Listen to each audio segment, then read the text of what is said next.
The Richest Man of Babylon, George S. Clayson. The Success Secrets of the Ancients, the most inspiring book in wealth ever written. This is crazy because this book was written in 20s, it looks like. The 20s, they're like, money is so easy to make. Right before the stock market crashed. This astonishing bestseller holds the secrets to all your ambitions and desires and everything you wish to accomplish. This is the book that holds the key to personal wealth. The Success Secrets of the Ancients, an assured road to happiness and prosperity.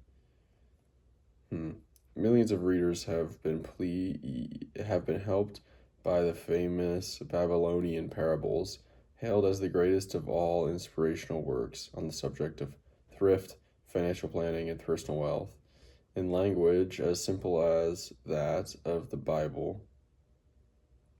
These fascinating and informative stories set you on a sure path to prosperity and its accompanying joys. Acclaimed as a modern-day classic, this celebrated bestseller offers an understanding of and solution to your personal financial problems that will guide you through a lifetime. Well, the rest of it is covered by this little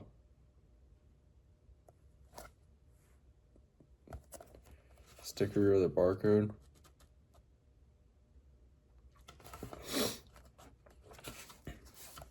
Money is plentiful for those who understand the simple rules of its acquisition. 1. Start thy purse to fattening. 2. Control thy expenditures. 3. Make thy gold multiply. 4. Guard thy treasures from loss. 5. Make of thy dwelling a profitable investment. 6. Ensure a future income. 7. Increase thy ability to earn. All right.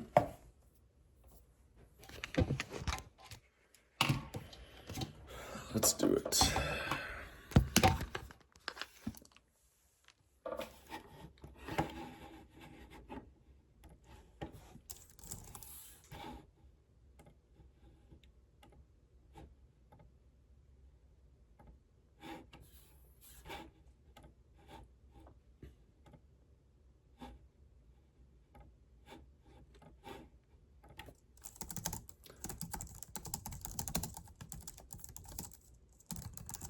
All right, here we go.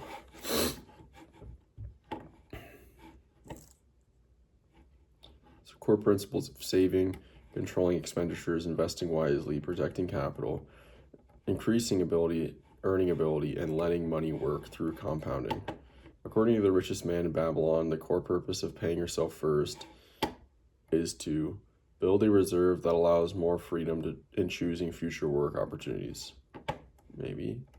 Accumulate funds mainly for protection against occasional financial setbacks. Create a consistent surplus that becomes the fuel for long-term wealth building. Maintain a savings habit that encourages cautious spending in daily life. Build a reserve that allows more freedom in choosing future work opportunities, maybe? No. I know what paying your first means. It means that should have been C. Create a consistent surplus that becomes the fuel for long-term wealth building. I don't know. What was the answer? Yeah. While paying yourself first does create more freedom over time, the book's primary 80-20 message is simpler and more fundamental. The consistent surplus is the seed of all future wealth. Everything else, investing, opportunity, growth, depends on first capturing the surplus, making more than you spend. In Babylon's lessons, the main reason to control thy expenditures is to ensure spending matches income so lifestyle upgrades remain sustainable. Prevent unnecessary purchases from eroding the surplus needed for investing. It's got to be that. The book's 80-20 point is that wealth comes from the gap between income and spending. If expenditures quietly expand to consume all earnings, the surplus disappears. and without a surplus, no investing or growth is possible. Clayson emphasizes making thy gold multiply. The central idea behind this principle is that money grows fastest when invested in ventures with consistently high returns.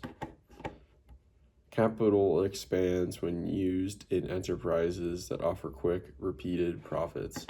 Wealth increases as surplus funds are placed where they generate dependable earnings. That's got to be it. Clayson's core idea is that wealth grows when your saved surplus is put to work, earning steady, reliable returns. It's not about chasing high gains, it's about consistent multiplication over time. The advice to guard thy treasures from loss primarily teaches that capital should be diversified so losses in one area are offset by gains in others. Money must be placed where risk is limited and the steward is knowledgeable.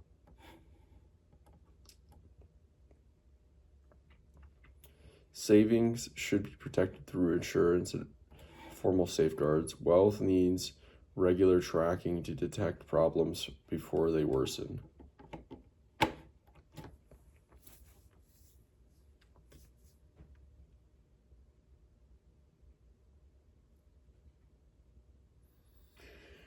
Guard thy treasures from loss. Money must be placed where risk is limited and the steward is knowledgeable. I don't know. I think that's probably it. Core Babylonian principle is that risk shrinks when money is entrusted to people who truly understand the venture.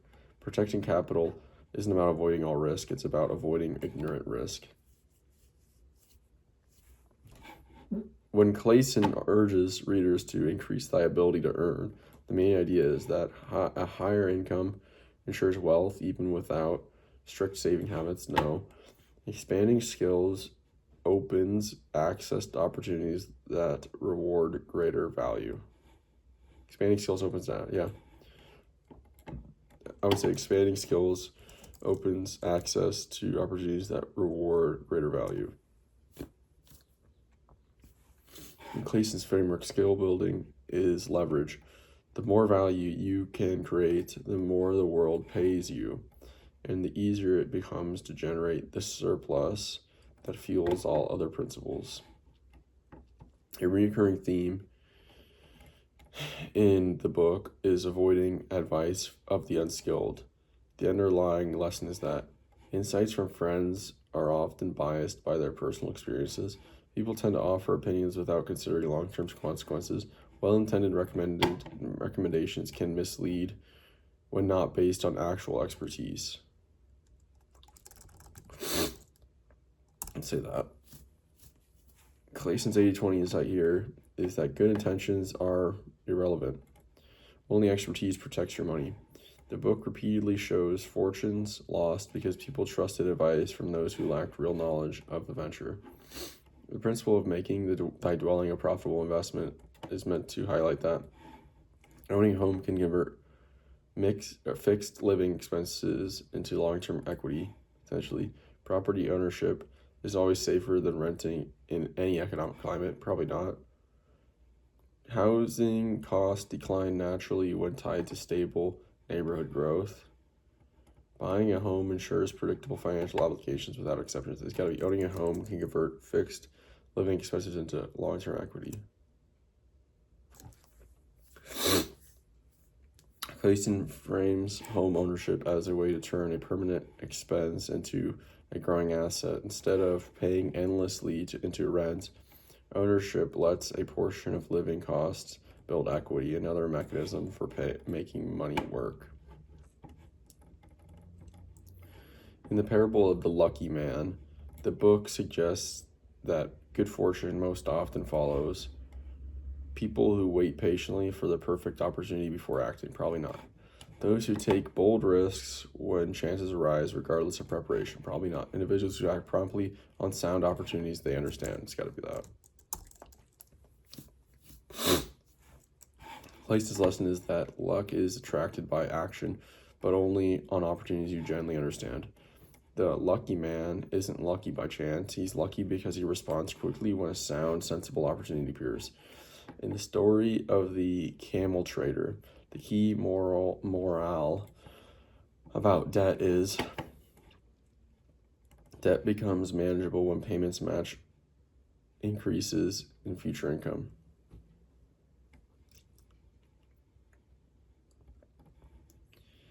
Borrowing is acceptable when used to fund opportunities with clear returns.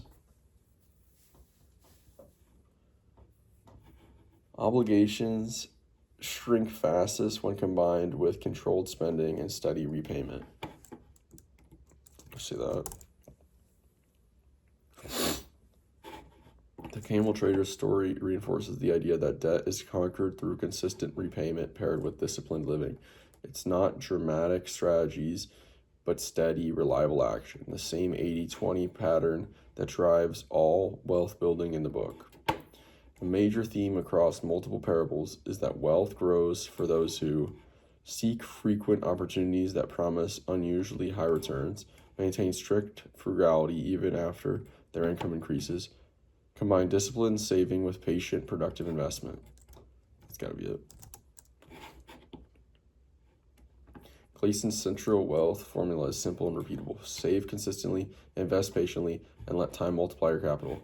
This combination, not extreme frugality or high-risk ventures, explains most real, lasting wealth in the book. So here's the 80-20 summary of the few principles that account for most of the book's power. Pay yourself first, at least 10%. Wealth begins with capturing a surplus. No surplus, no investing, no growth. Control your expenditures. Lifestyle creep is the silent killer. Spending expands unless you deliberately constrain it. Multiply your gold. Make your gold multiply. Put saved money to work at safe, dependable, productive opportunities. Guard your treasure from loss. Seek advice only from experts. Avoid good intentions without knowledge. 5. Make your dwelling a profitable investment. Turn a fixed expense into an asset when reasonable to do so. Increase your ability to earn. Skill building is leverage that accelerates all other principles. 7. Act promptly on sound opportunities you understand. Luck follows prepared responsive action, not waiting or gambling. 8. Managing and eliminating debt through steady discipline. Combine repayment with controlled spending. Momentum builds. All right, that's it for now. Talk to you later. See ya. New day, new book. The Arrested Child by Chris Winter. Why your tired, wired, or irritable child may have a sleep disorder and how to help.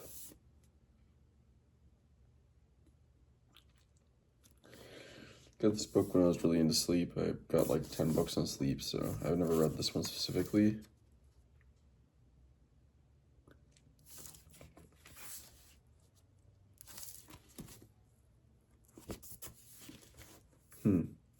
Comprehensive guide to commonly misdiagnosed and untreated childhood sleep disorders, from identifying problems to implementing solutions.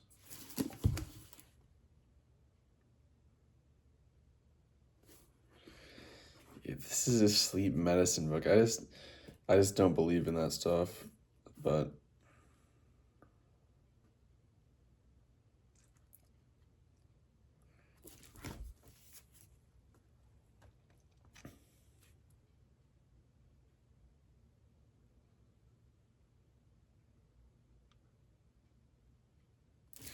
I've read books by MDs on sleep, and it's never natural solutions. It's never lifestyle changes. It's always, they need this drug. They need this drug. We'll see, though.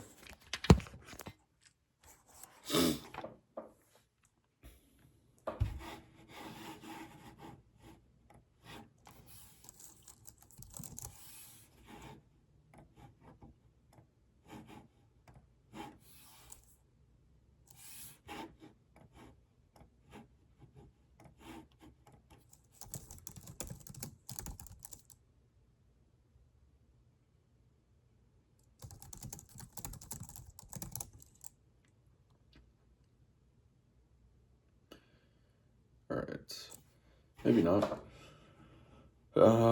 Focuses on the core mechanisms behind children's sleep, circadian rhythm, sleep pressure, behavior factors, and commonly misdiagnoses that stem from chronic sleep deprivation. Maybe it's not about drugs. Here we go. According to the core framework in The Rested Child, what most reliably explains why many children appear inattentive, moody, or hyperactive during the day?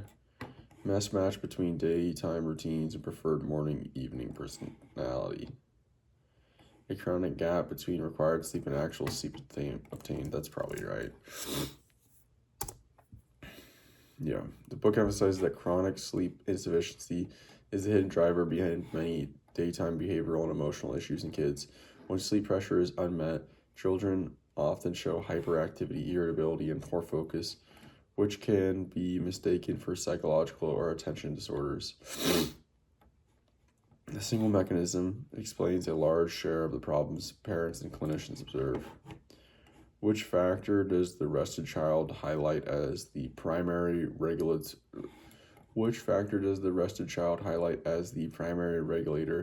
of when a child feels naturally sleepy or alert? The timing of meals throughout the day, the circadian rhythm set by light exposure patterns. B.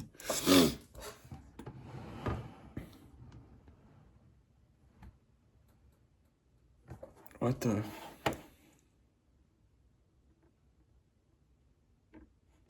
Before confirming correctness and continuing. See, I just got reminded about the light, so I need to pull this forward more. This light, morning light. This book deeply concerns children's sleep and health and medical-related domain. To ensure accuracy, would you like me to continue the quiz purely based on the book's conceptual frameworks, educational, non-medical, without giving or implementing medical advice? Just do it as you were.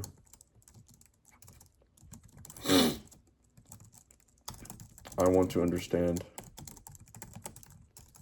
his advice and concepts.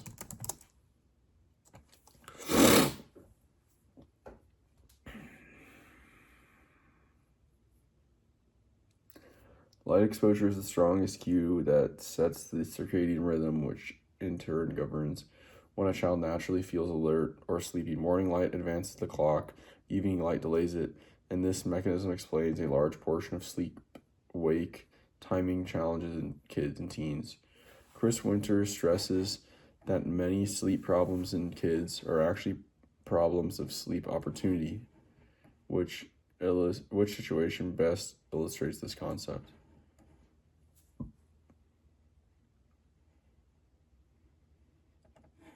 A child who wakes briefly at night or returns to sleep without distress. A child who sleeps lightly because of highly sensitive temperament. A child whose schedule doesn't allow enough time in bed to meet sleep needs. There you go.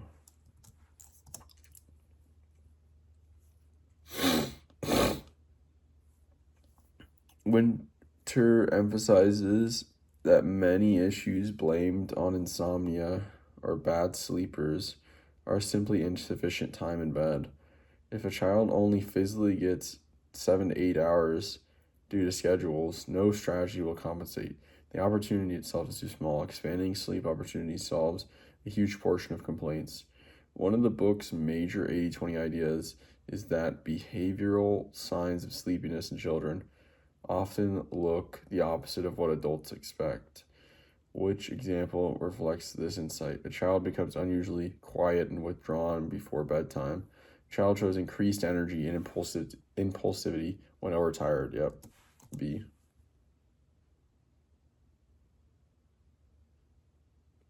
What? Yeah, it is right. Children often mask sleepiness with hyperactivity, silliness, impulsive behavior, or emotional volatility. Winter stresses that this paradoxical energizing is one of the most common reasons parents underestimate how overtired their child actually is. Recognizing this pattern explains a large portion of misunderstood daytime behavior. Winter argues that many misdiagnosed conditions in children stem from chronic sleep restriction, which best example, which example best matches his reasoning?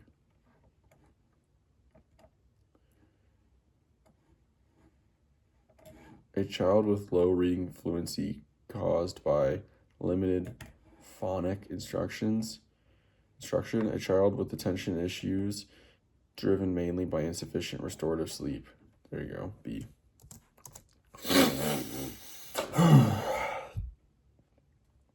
One of Winter's strongest arguments is that sleep deprivation can mimic attentional, emotional, and behavioral disorders so convincingly that children are often evaluated for complex diagnoses before anyone asks the simplest question: is this child getting enough sleep? Improving sleep often resolves a large share of these symptoms. According to the Rested Child, what is the most effective way to strengthen a child's sleep timing and consistency? Varying bedtime based on how tired the child appears each night. Definitely not. Anchoring wake time and morning light exposure as consistent as possible. There you go.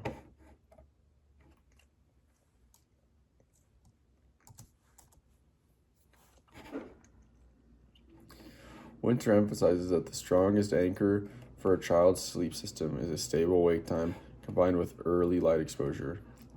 This reliably sets the circadian clock, which then naturally organizes bedtime, sleepiness, and overall rhythm. Many sleep struggles improve simply by fixing mornings rather than fixing bedtime or fighting bedtime.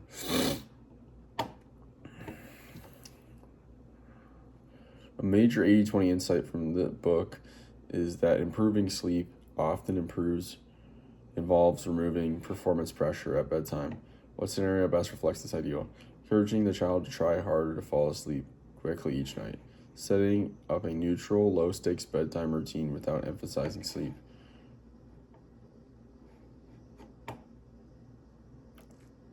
B. Winter repeatedly warns that trying to make a child fall asleep backfires. Pressure increases arousal, which delays sleep. A simple, predictable, low-stakes routine where sleep is allowed rather than demanded lowers arousal and lets the body's natural sleep pressure take over. This single shift solves a surprisingly large share of bedtime battles. In The Rested Child, Winter stresses that bedtime resistance is often a circadian issue, not a behavioral one. Which situation best illustrates this? A child avoiding bedtime due to insufficient parental boundaries, a child resisting sleep because their internal clock is shifted later. B. Winter emphasizes that many battles labeled as behavior problems are really biology problems. If a child's circadian rhythm is shifted later, especially common in tweens and teens, their brain simply isn't producing sufficient sleep, drive, or melatonin at the parent desired bedtime. Understanding this reframes the problem and prevents unnecessary conflict. A recurring theme in the book is that parents often misinterpret normal sleep behaviors as problems. Which example aligns with Winter's perspective? A child who wakes briefly during the night but settles back independently. A child who occasionally naps after school due to emotional stress.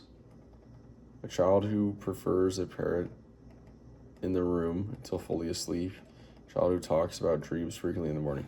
Recurring theme in the book is that parents often misinterpret normal sleep behaviors as problems.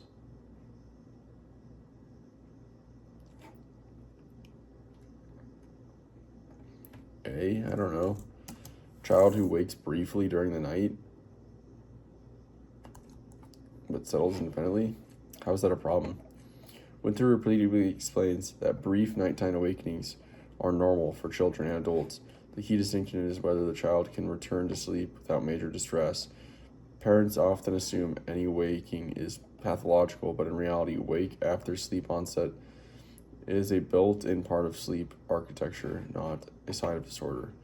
One of the book's core principles is that improving sleep often requires addressing daytime habits, not just nighttime routines. Which example reflects this 80-20 idea? Increasing the number of soothing activities right before bed. It's a nighttime routine, though.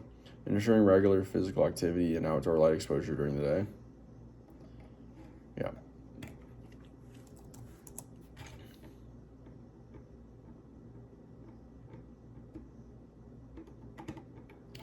Winter emphasizes that daytime behaviors set the foundation for nighttime sleep.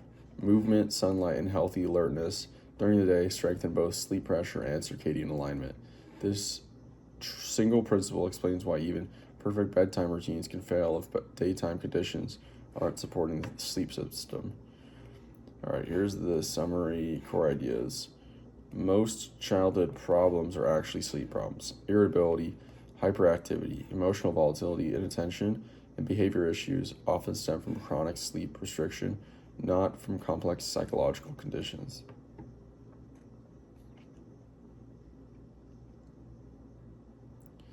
Sleep opportunity comes first. If the schedule doesn't allow enough time in bed, nothing else works. Creating space for sufficient sleep is the single most powerful intervention. Circadian rhythms drive sleep timing. Light exposure, especially in the morning, is the strongest regulator of when a child naturally feels tired, making many bedtime battles are biological mismatches, not discipline issues. Kids show sleepiness differently. Overtired children often look more wired, silly, or impulsive, not droopy or sluggish. Misreading this leads families to assume the child isn't tired. Nighttime awakenings are normal. Brief wake periods are part of healthy sleep architecture. The concern isn't the waking, it's whether the child can return to normal sleep calmly. Remove pressure from bedtime. Trying to force sleep increases arousal. A predictable, relaxed routine helps sleep pressure and circadian rhythm do the work. Daytime sets up nighttime. Outdoor light, activity, consistent wake times, and a structured day strengthen the entire sleep system more than any bedtime tactic. All right, that's it for now. Talk to you later. All right. The Web That Has No Weaver, Understanding Chinese Medicine, demystifies Oriental medicine in a remarkably rational analysis of both its strengths and weaknesses.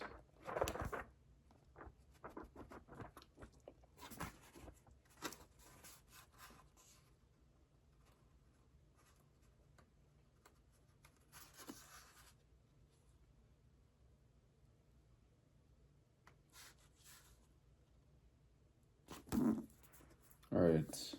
The Web That Has No Weaver is the classic comprehensive guide to the theory and practice of Chinese medicine. This accessible and invaluable resource has earned its place as the foremost authority in synthesizing Western and Eastern healing practices. This revised edition is the product of years of further reflection on ancient Chinese sources and active involvement in cutting-edge scientific research. All right, let's do it.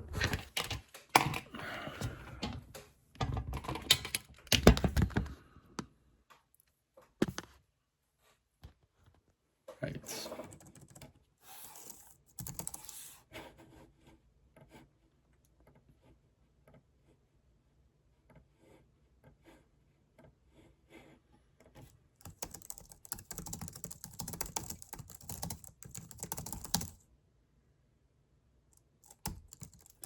Ted Kapchuk.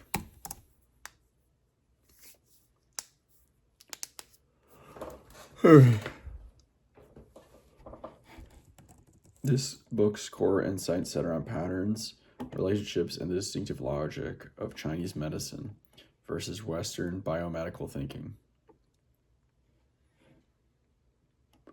According to The Web That Has No Weaver, the central idea behind Chinese medicine or medical thinking is that illness is primarily understood as a breakdown of discrete organs that fail independently of one another.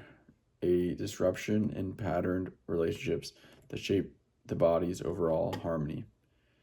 A malfunction caused by external pathogens acting on isolated tissues, a decline in measurable biochemical markers within specific systems. No.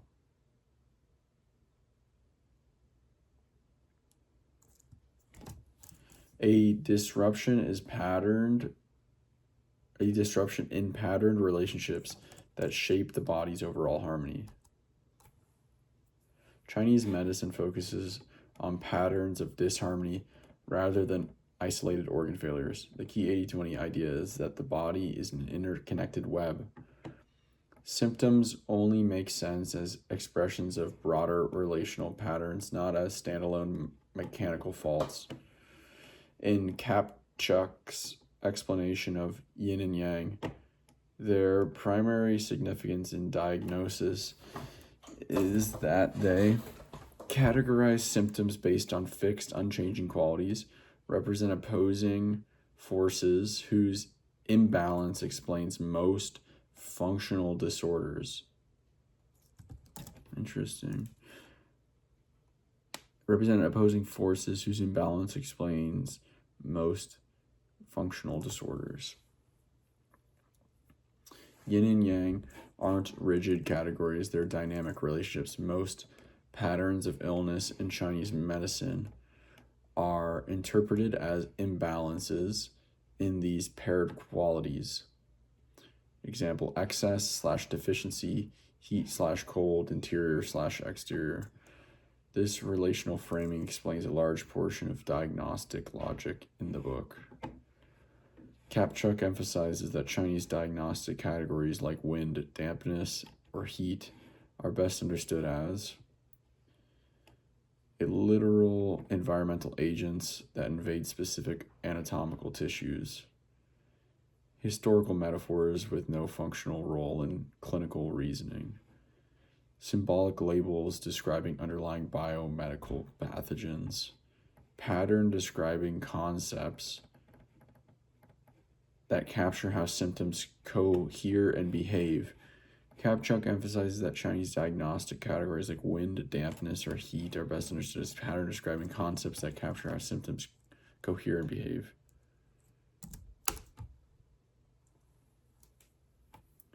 These terms don't describe literal weather or pathogens, they describe behavioral patterns of symptoms, sudden onset, heaviness, feverishness, etc.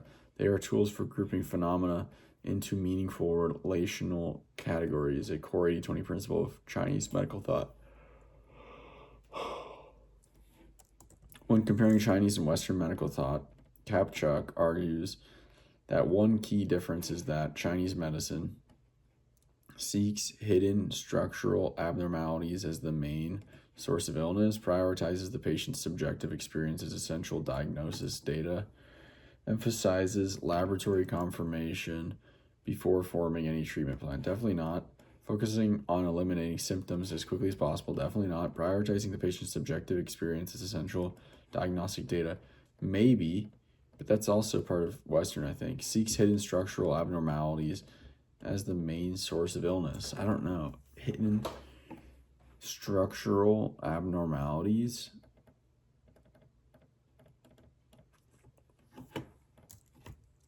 Prioritize the patient's subjective experience as essential diagnostic data. That sounds like it's Western as well, but I'm going to choose it anyway. But they ask you to describe your symptoms and stuff. Kapchuk emphasizes that Chinese medicine treats the patient's felt experience, the quality, rhythm, and pattern of sensations as primary diagnostic data. This reflects the system's focus on pattern recognition rather than structural lesions or lab values. According to the web that has no weaver, the role of qi in Chinese medical theory is best understood as a functional process that describes how physiological activities interrelate, a mystical substance that exists independently of bodily functions, a fixed energy reserve measured through physical testing, a symbolic term for emotional temperament alone, a fixed energy reserve measurable through physical testing, a mystical substance that exists independent of bodily fluids, a functional process that describes how physiological activities interrelate. Well, stop mentioning the right answer. Internally balanced. I don't want to see that. Dude, I swear LLMs suck. These things are not as good as they're made out to be. I guess it's a functional process that describes how physiological activities interrelate. Qi is best understood as a functional description, a way of talking about how physiological processes relate, transform, and support one another. This framing is one of the core 80-20 insights of the book. Qi isn't a thing, but a way of conceptualizing dynamic functions. In Chinese medical diagnosis,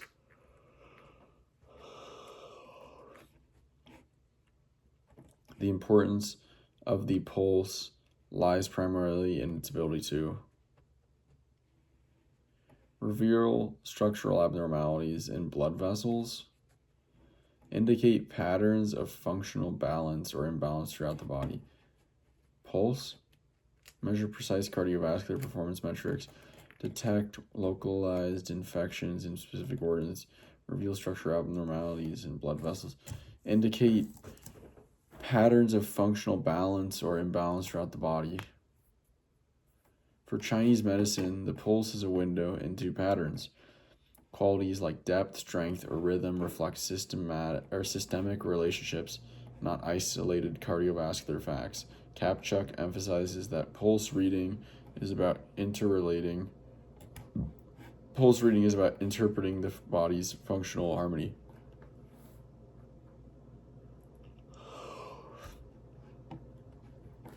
Kapchuk describes the 8 principles: yin-yang, interior, exterior, hot, cold, excess, deficiency, as primarily serving to categorize symptoms into the most common Western disease equivalents, provide a framework for organizing patterns into broad diagnostic directions, determine which anatomical structures require surgical correction, rank illnesses based on their overall severity, provide a framework for organizing patterns into broad diagnostic directions. The 8 principles are the broadest pattern sorting tool in Chinese medicine. They help a practitioner quickly orient a case. Is it hot or cold, inward or outward, excess or deficient, yin or yang, and then refined from there. Their roadmap, not a disease list. The web that has no weaver. In the book, the concept of organ systems, such as liver or spleen, primarily refer to anatomical organs with strictly biomedical functions, metaphorical categories that describe emotional archetypes, functional networks that encompass physical, emotional, and energetic processes. It's got to be that.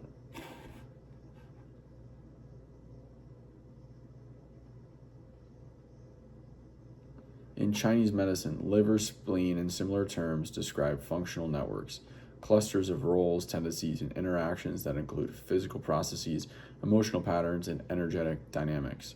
They're not identical to anatomical organs, which is one of the book's core paradigm shifting insights. Interesting, so they're not, when they talk about an organ, it's not literally the organ itself. It's like a grouping of behaviors, roles, processes, patterns, emotional patterns, energetic dynamics. Kapchuk emphasizes that treatment in Chinese medicine is guided mainly by matching each symptom to a standardized remedy. Definitely not. Identifying and correcting the underlying pattern of disharmony. Interesting. Patterns, disharmony, harmony, yin-yang. Treatment follows the pattern, not the symptom. Kapchuk stresses that 2 people with the same symptom can receive entirely different treatments because what matters is the configuration of underlying relationships, the pattern of disharmony that gives rise to the symptom. One of the book's central contrasts is that Western medicine tends to ask, what is it? While Chinese medicine tends to ask, Where did it originate anatomically? No. How does this symptom relate to laboratory norms? No. How does this fit into the overall pattern? Yeah. Chinese medicine's guiding question is how each sign fits into a larger configuration. Instead of isolating causes, it looks for the pattern logic that makes the symptom meaningful within the role. This shift in questioning is one of the book's most important conceptual pivots. In Kapchuk's discussion of pattern differentiation, the value of symptoms like thirst, sleep quality, or emotional tone lies in their ability to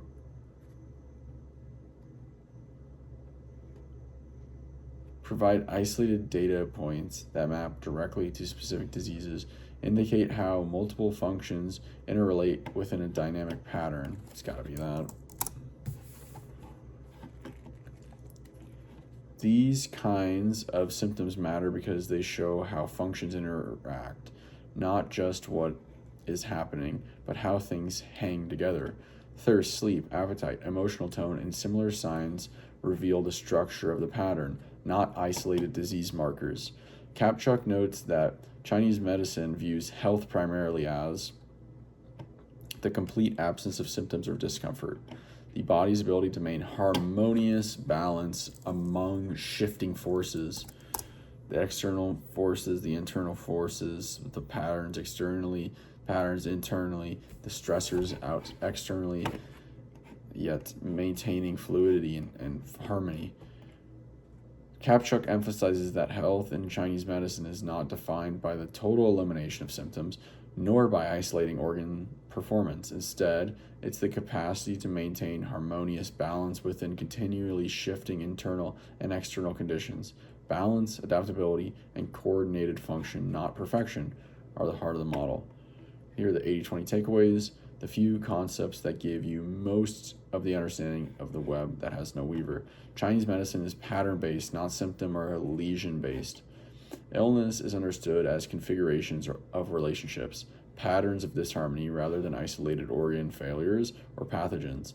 Yin and yang and the 8 principles are the core diagnostic compass.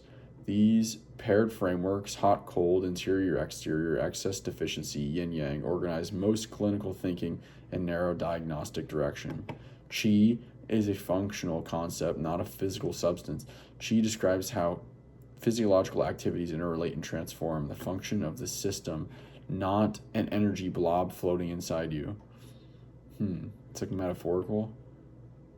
Functional concept. Organ systems, liver, spleen, etc. are functional networks. They include physical, emotional, and energetic roles. Nothing like strictly anatomical Western organs. Diagnosis synthesizes subjective experience.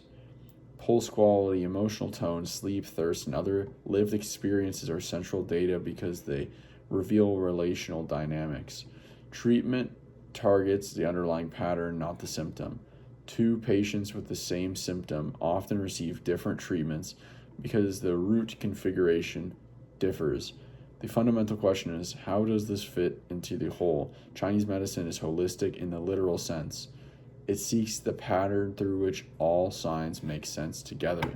It's very, very more holistic, also more abstract, based on patterns, but holistic system of a harmonious system working together well, or is it more disharmonious and addressing that rather than this very germ theory based reductionist scientific view of the body, which I will say I think wins in the long term if you give it enough time, but who knows when that is, not if that's soon or later. But I think there's probably some very wise ideas in Chinese medicine. I would say that wisdom is probably baked into this and passed on through this tradition that largely Western medicine has not had. The capitalist Western medical system is probably a lot less wise, but maybe with enough knowledge it will become more powerful. Maybe not more powerful, more effective, I should say. It probably is more powerful, currently, depending on how you define and look at power. But anyway, that's it for today. Talk to you tomorrow. See you. Right, here's a new book. Absolutely enormous. This might be the biggest single book I have besides textbooks. Maybe not. Only 800 pages. The Complete Financial History of Berkshire Hathaway, a conglomerate, or a chronological analysis of Warren Buffett and Charlie Munger's conglomerate masterpiece by Adam Mead. For the first time, the Complete Financial History of Berkshire Hathaway is available under one cover in chronological format, beginning at the origins of the predecessor companies in the textile industry. The reader can examine the development of the modern age conglomerate year by year and decade by decade, watching as the struggling textile company morphs into what it has become today. This comprehensive analysis distills over 10,000 pages of research material, including Buffett's chairman's letters, Berkshire Hathaway's annual reports and SEC filings, annual meeting transcripts, subsidiary financials, and more. The analysis of each year is supplemented with Buffett's own commentary where relevant, and examines all important acquisitions, investments, and other capital allocation decisions. The appendices contain balance sheets, income statements, statements of cash flows, and key ratios dating back to the 1930s, materials brought together for the first time. The structure of the book allows the new student to follow the logic, reasoning, and capital allocation decisions made by Warren Buffett and Charlie Munger from the very beginning. Existing Berkshire shareholders and long-term observers will find new information, refreshing analysis, and a convenient reference guide to the decades of financial moves that built the modern-day respected enterprise that is Berkshire Hathaway. It's a pretty monster book.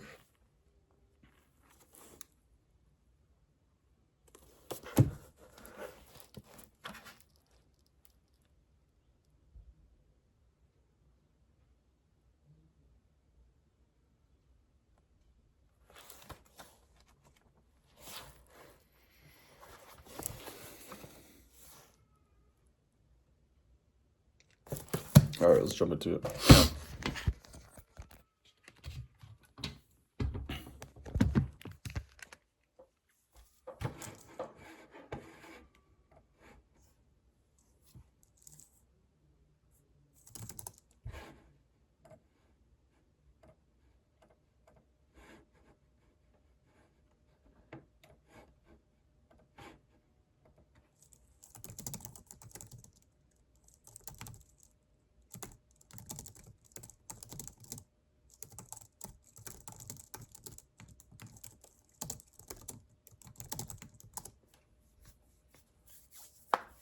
All right. Which factor best explains Berkshire Hathaway's long-term performance according to the book's central themes? A steady focus on frequent stock trading across diverse industries, definitely not. Consistent reliance on high leverage. Consistent reliance on high leverage to amplify investment returns, potentially. No. Disciplined capital allocation rooted in cash-generating businesses, probably. Emphasis on short-term market opportunities through rapid portfolio shifts, no. Disciplined capital allocation rooted in cash-generating businesses. Berkshire's outperformance is driven primarily by disciplined capital allocation supported by businesses that reliably generate cash. Mead shows that this engine, steady cash flow, patient deployment, and avoidance of unnecessary leverage, explains most of Berkshire's long-run compounding. According to Mead's analysis, why were Berkshire's insurance operations so central to Buffett's strategy?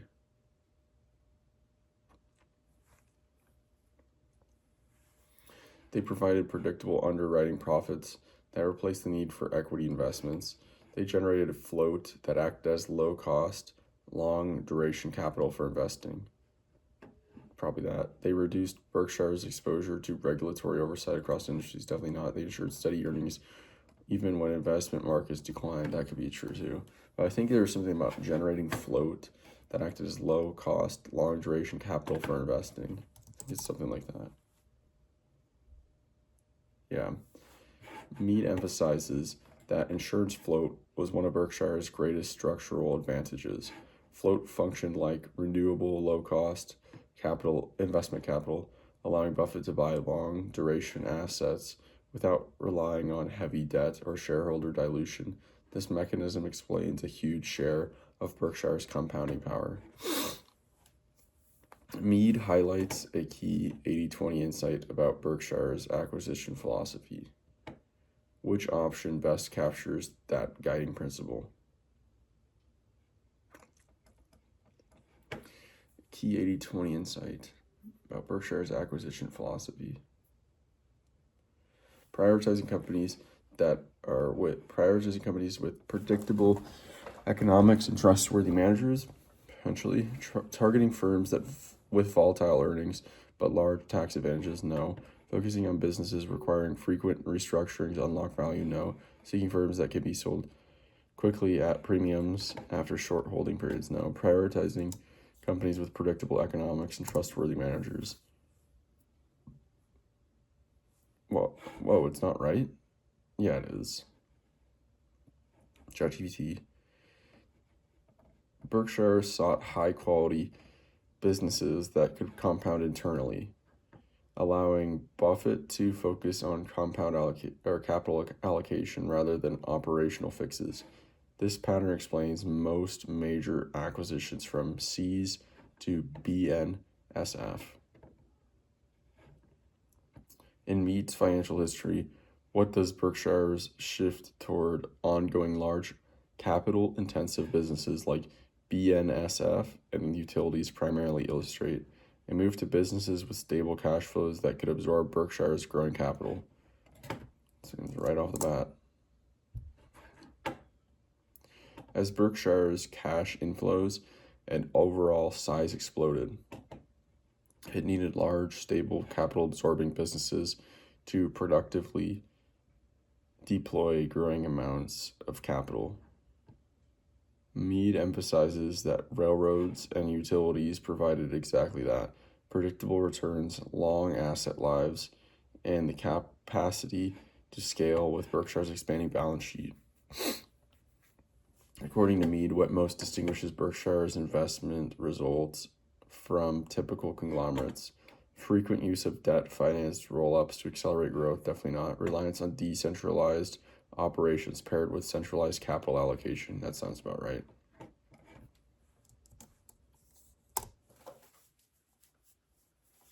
Mead emphasizes that Berkshire's distinctive architecture is the combination of extreme decentralization and operations.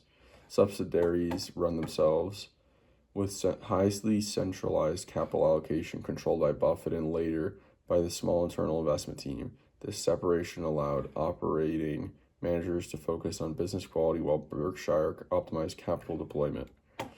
Mead argues that Berkshire's long-term book value growth is best understood as the result of which recurring dynamic?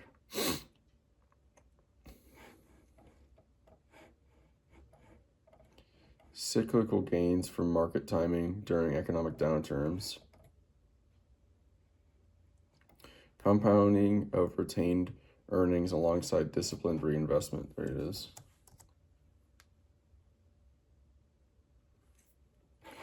Mead shows that Berkshire's book value growth is driven overwhelmingly by the compounding of retained earnings, paired with Buffett's discipline in reinvesting those earnings where they could produce the highest incremental return. This internal compounding engine explains far more of Berkshire's long-term performance than isolated deals or market timing. What does Mead identify as the primary reason Berkshire avoided paying dividends for most of its history?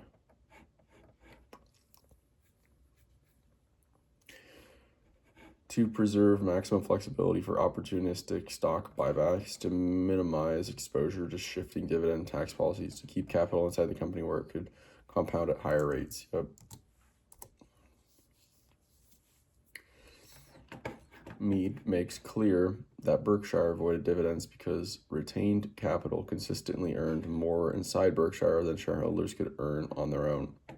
As long as Buffett could reinvest incremental dollars at superior rates. Returning capital would have reduced overall compounding, the opposite of Berkshire's core philosophy. Across the decades covered in Mead's analysis, what pattern best explains Berkshire's approach to stock market investments? Concentrating capital in a few understandable businesses with durable advantages. Yep.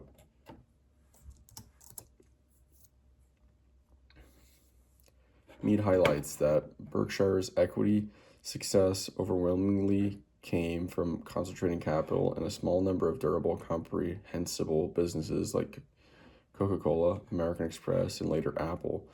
This focus on a few high-quality compounders explains most of Berkshire's long-term equity returns, far more than diversification or trading.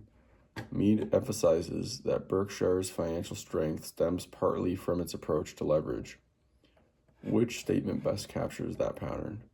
Using modest, stable leverage applied mainly within regulated subsidiaries, routinely increasing holding company debt to pursue larger acquisitions, relying on floating rate borrowings to benefit from changing interest cycles. Relying on floating rate borrowings to benefit from changing interest cycles. Managing leverage through frequent refinancing to capture short-term spreads. Probably not that. Using modest, stable leverage applied mainly within regulated subsidiaries. Maybe. Relying on floating rate borrowings to benefit from changing interest cycles. Probably not. Routinely increasing holding company debt to pursue larger acquisitions. Probably not. It's probably using modest, stable leverage applied mainly within regulated subsidiaries. Mead shows that Berkshire's balance sheet strength comes from using only modest leverage at the parent company while allowing regulated subsidiaries like utilities and railroads to carry prudent, stable debt appropriate to their industries. This structure kept Berkshire resilient while still enabling capital-intensive businesses to operate efficiently. According to Mead, what feature best explains why Berkshire's shareholder base has remained unusually stable over time? Frequent issuance of new shares that broaden the investor mix, short-term performance incentives that attract active traders, clear communication emphasizing long-term compounding over low turnover. It's got to be that. Mead highlights that Berkshire's shareholder base has been remarkably stable because Buffett communicates with radical clarity about long-term compounding, intrinsic value, and the benefits of low turnover. This attracts like-minded owners rather than traders, creating a self-reinforcing culture of patient capital. All right, here's the 80-20 key insights. Capital allocation is the central engine. Berkshire's success flows from its ability to retain and redeploy capital at attractive incremental returns. Everything else, insurance float, acquisitions, equity investments, feed this mechanism. Insurance float enabled scaled compounding. Reliable, low-cost float gave Berkshire a durable funding advantage that few competitors could match. It allowed long-duration investing without heavy dependence on debt. High-quality, understandable businesses. Whether buying whole companies or stocks, Berkshire focused on durable economics, trustworthy managers, and long-term predictability. Complexity and volatility were avoided, not pursued. Decentralized operations plus centralized capital. Subsidiaries ran themselves, while Buffett and the small headquarters team handled the capital allocation. This structural separation was a defining competitive edge. Retained earnings equal compounding power. Berkshire compounded book value largely through reinvested earnings, not frequent trades or asset sales.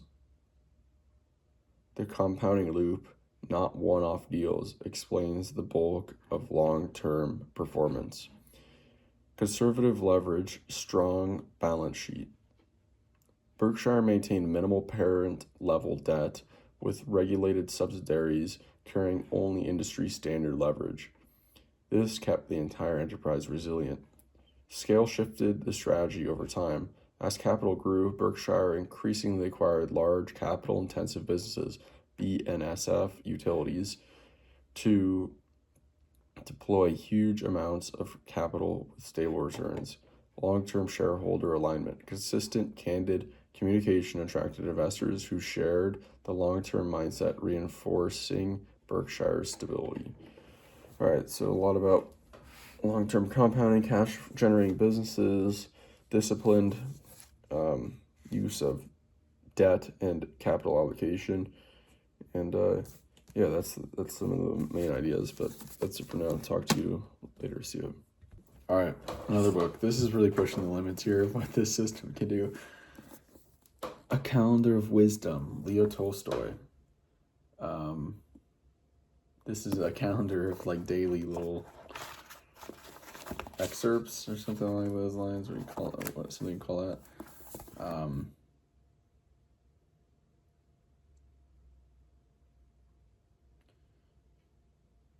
Daily thoughts to nourish your soul. Written and selected from the world's sacred texts. Oh wow. Quite interesting.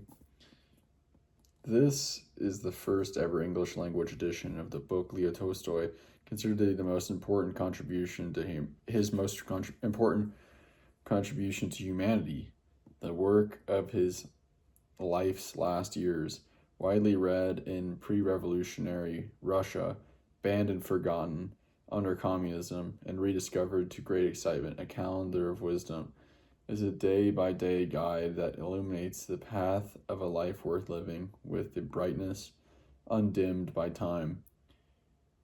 Unjustly censored for nearly a century, it deserves to be placed with the few books in our history that will never cease teaching us the essence of what is important in this world. All right, well, let's see what it is for today, November 23rd.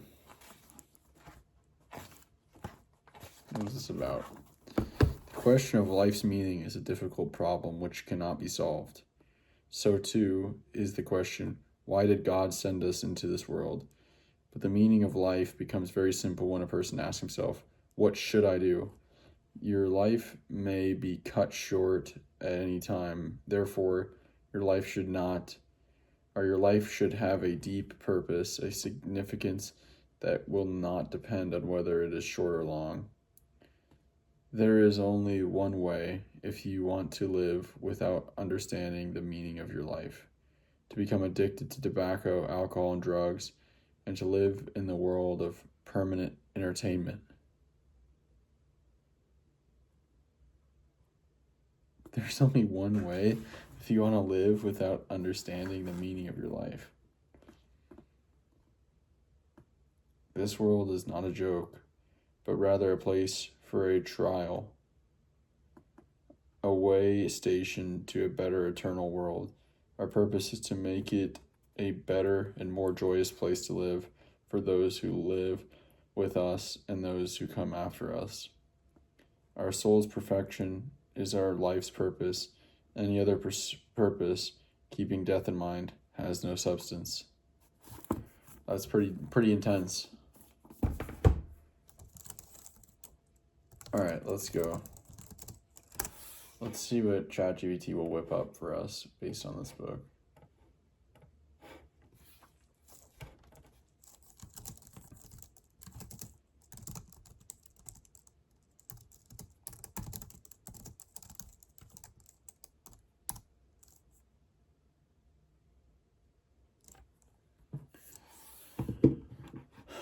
Inner moral development, self-mastery, compassion, simplicity, humility, and the search for truth through daily reflection. Tolstoy emphasizes that genuine wisdom develops primarily through which core process, gathering a wide range of external experiences for personal comparison, relying on the opinions of respected teachers and recognized authorities, cultivating inner clarity through steady self-examination and moral effort. It's got to be that, but why is it bolded? Don't.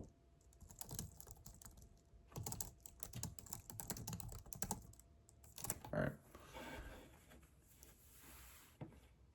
Wisdom is discovered primarily through inner work, but he stresses steady self-examination and moral effort as the foundation, meaning the correct answer was C. All right. That means I accidentally, okay, thanks. All right. Tragedy, bro. According to a calendar of wisdom, what most reliably strengthens a person's ability to act morally? Practicing small, consistent acts of self-restraint, waiting for strong emotions to inspire moral behavior, seeking approval from others for virtuous actions, memorizing moral teachings without applying them, practicing small, consistent acts of constraint, self-restraint. Tolstoy's 80-20 insight is that the character is built through small, steady efforts, not dramatic moments. Repeated acts of self-restraint and conscious choice strengthen the moral will, the lever that shapes most of one's life. Tolstoy repeatedly argues that the root of most suffering is found in misfortune that arises from unpredictable external events, ignorance of philosophical systems developed by wise thinkers, attachment to desires that distract from inner peace. Gotta be that. Tolstoy's core theme is that suffering comes far more from inner disturbance than outer circumstance. Desires, especially restless, unexamined ones, create most of the turmoil people blame on the world. Reducing attachment restores clarity and peace. In A Calendar of Wisdom, Tolstoy suggests that true compassion begins with understanding the emotional needs of others before your own, recognizing the shared human struggle for moral improvement, offering help only when you are fully confident in your advice, focusing on solving other people's problems more than your own, recognizing the shared human struggle for moral improvement.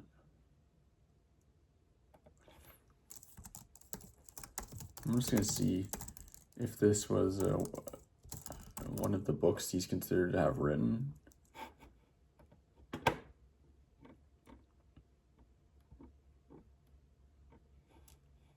Wow, he wrote a lot of books.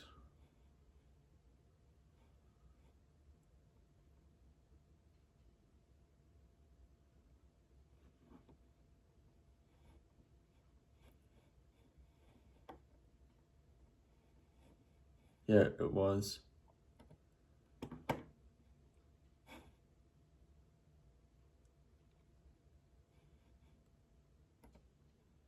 Inspire.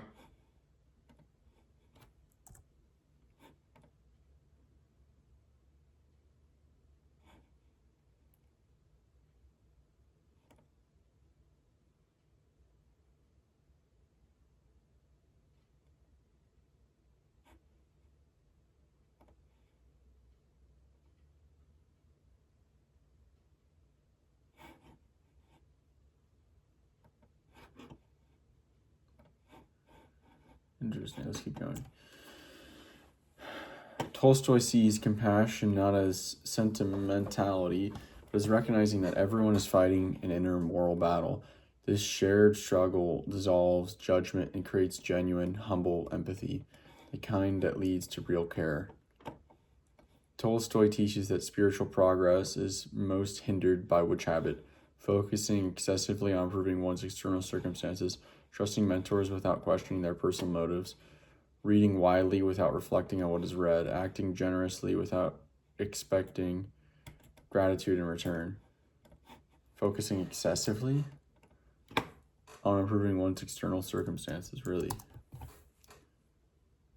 No. The answer was C. Tolstoy does warn against overemphasizing external circumstances. His sharper 80-20 warning is about knowledge without inner change. The biggest barrier to spiritual growth is taking in ideas without self-reflection, because it creates the illusion of progress without any transformation. Reading widely without reflecting on what is read. What? That's literally what I'm doing. No. I don't agree. Sorry, Tolstoy. You can have your opinions. Reading widely without reflecting on what is read. I don't know what reflection means. I think, was that not just reflection right there? I think I'm fine. That was reflection, literally. Right there. I don't know. Maybe I'll learn more about it. For Tolstoy, the most reliable indicator of a person's spiritual maturity is the ability to remain calm when facing daily frustrations, their capacity to explain moral principles clearly to others, their willingness to change beliefs when society demands it, their habit of performing rituals with precision and consistency, probably their ability to remain calm when facing daily frustrations.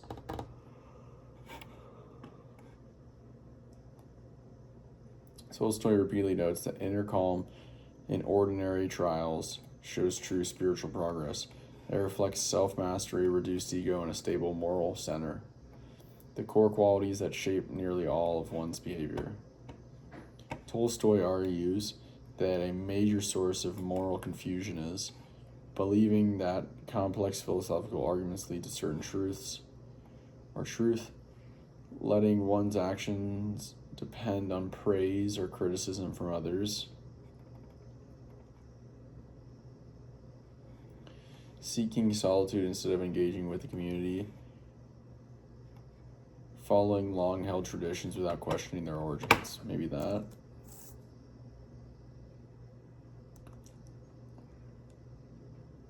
No. Tolstoy certainly encourages questioning traditions, but a central 80-20 warning is sharper. When your actions depend on praise or criticism from others, that totally, yeah, I missed that. When your actions depend on praise or criticism from others, your inner compass disappears. This dependency creates constant moral confusion because you're guided by shifting social reactions rather than inner truth. Tolstoy often suggests that genuine freedom is found in removing oneself from all duties and obligations, acting according to one's desires without a constraint, living in harmony with conscience rather than impulse. Yeah, it's gotta be that. For Tolstoy, freedom is inner freedom. The ability to act from conscience rather than being pushed around by impulses or desires. That alignment creates the clarity and autonomy people mistakenly seek in external control.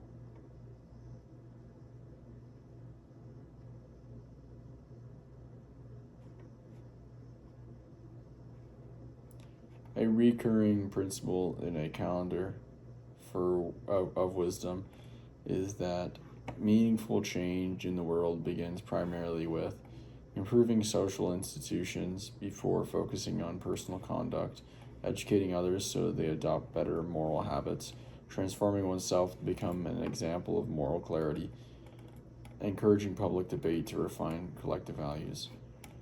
Meaningful change in the world begins with transforming oneself to become an example of moral clarity. Tolstoy consistently emphasizes that personal transformation is the lever that moves the world.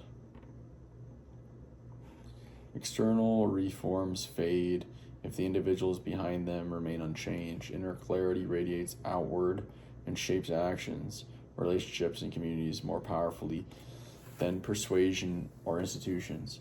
Tolstoy teaches that one of the most reliable guides in moments of uncertainty is following the advice of people with greater life experience. Choosing the option that provides the quickest relief from discomfort. Acting in a way that most aligns with one's highest moral understanding.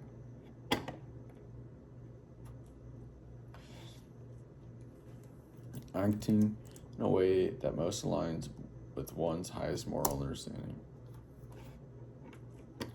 Tolstoy's 80-20 guidance is that in uncertainty, the clearest compass is your best current moral understanding. Waiting for certainty or outsourcing direction weakens judgment, while acting from conscience strengthens it, even if imperfect. Inner work precedes outer change. Tolstoy teaches that transforming the world begins with transforming oneself. Moral clarity radiates outward. Self-mastery is built through small, steady effort. Daily acts of restraint, honesty, and reflection shape character far more than dramatic moments. Desire is the main source of suffering. Attachment to restless wants disrupts inner peace far more than external events. Compassion comes from recognizing shared struggle. Understanding that everyone is fighting an inner battle dissolves judgment and builds genuine empathy. Wisdom grows through reflection, not accumulation. Reading or knowing more is empty without applying it to life. True freedom is living by conscience, following inner moral truth, not impulse, fear, or social approval, creates real autonomy.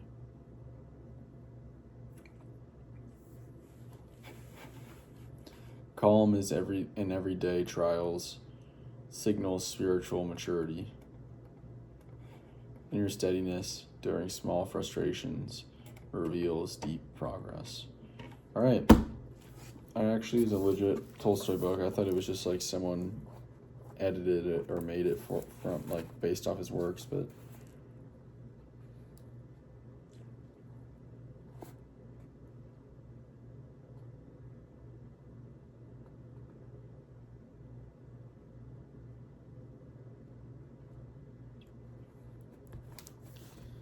all right, that's it for today. Talk to you tomorrow. See ya. All right, another day, new book. Heart of Jesus, Symbol of Redeeming Love by Bernard Herring. I found this book 4 years ago now, lying on the campus of Creighton University. The ground. It was probably about November time too. Kind of chilly out. I'm pretty sure they use this book for it's like a required book for a class. So let's just check out what it's about. Has the world lost its heart? Have we lost our center, our inmost being? The heart has always been a symbol used to express emotion, hurt, rejection, human understanding, and above all, love. The Church, in its devotion to the Sacred Heart of Jesus, wants to waken us to a God who has hungered and suffered, known joy and sorrow, a God with heart. 30 beautiful heart-centered meditations in this book dramatically illustrate our need to turn to the heart of Jesus as a way of overcoming modern disregard for life, justice, and peace. Bernard Herring shows us that true veneration of the Sacred Heart is more than a pious practice. It is a devotion deeply rooted in Scripture and tradition. This devotion is needed today to bring us to the deep, overflowing love of the heart of Jesus, the hope of reparation, and the source of redemption for our world.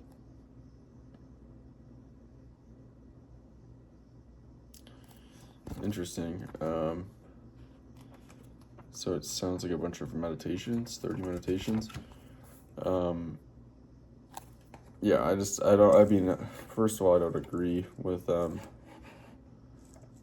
it's like the modern world's disregard for life, justice, and peace. It's like, when has the world cared more about life, justice, and peace than the modern world? I mean, just, you tell me. I think you go through history and it was the same. If you go to prehistory, it was at the very least the same. I mean, if not more brutal and less caring of anything like peace, justice, and life. So that's my only critique, is that people tend to be like, it's the modern world that's so bad. It's like, no, modern world's actually pretty good. Go back and look a couple hundred years ago, a couple thousand years ago, 10,000 years ago. 10,000 years ago, there probably wasn't even an idea of life, justice, or peace. It was survival. That's it. So, anyway, let's do it.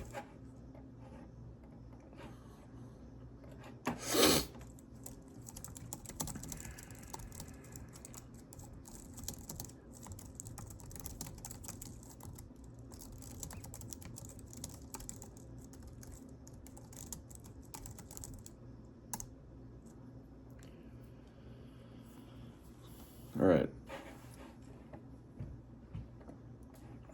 This quiz will focus on the core ideas, the heart of Jesus as the central symbol of God's self-giving love. Redemption as relational transformation, and Christian discipleship shaped by compassionate covenantal love.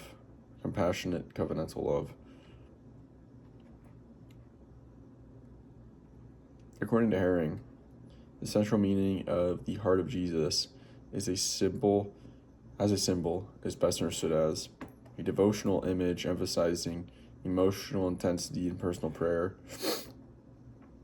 a metaphor for Christ's physical suffering and endurance, a sign of God's self-giving love that invites a relational transformation, a theological motif used primarily to unify various liturgical traditions, a sign of God's self-giving love that invites relational transformation. That's what I'm going to assume. Herring presents the heart of Jesus as the focal symbol of God's self-giving, redemptive love. A love that changes those who enter into it. The heart is not merely an image or emotion, but a relational invitation to be drawn into the same compassionate covenantal love that Christ lives.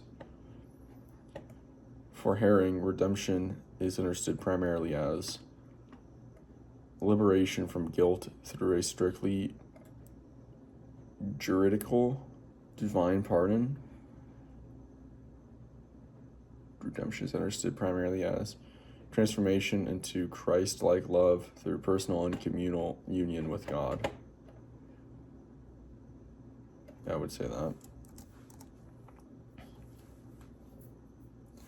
Herring emphasizes that redemption is relational and transformative. It's not merely a legal pardon, but a change of heart, shaped by entering into Christ's own pattern of self-giving love.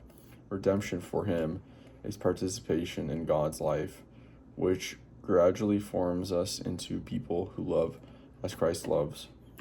Herring argues that devotion to the heart of Jesus becomes authentic primarily when it centers on cultivating warm emotional experiences during prayer, focuses on strict adherence to devotional formulas and set practices, leads believers to embody compassionate love in concrete actions, prioritizes mystical detachment from social concerns and daily responsibilities.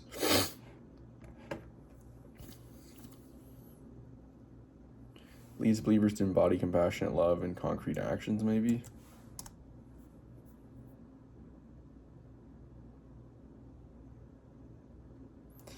That's definitely more of a specific view of like Christian. I know there's a big difference between different sects of Christianity and how they think about actions, versus other emphases. For Herring, well, it does say Father Bernard Herring is a redemptorist. What is a redemptorist?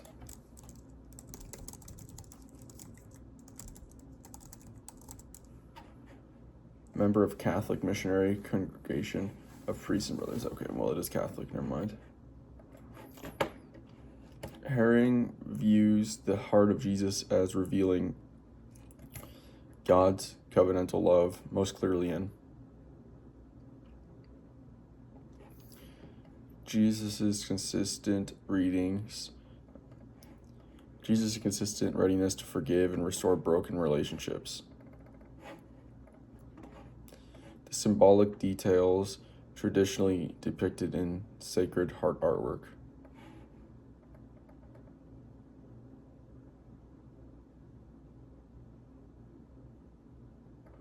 The hierarchical structure of the church is a sign of divine order. The hidden apocalyptic dimensions of Christ's eschatological mission.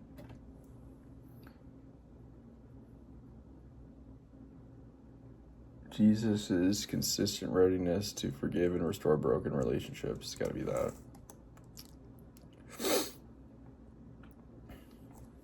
Herring highlights Jesus' forgiving, restorative encounters as the most transparent expression of God's covenantal, faithful love.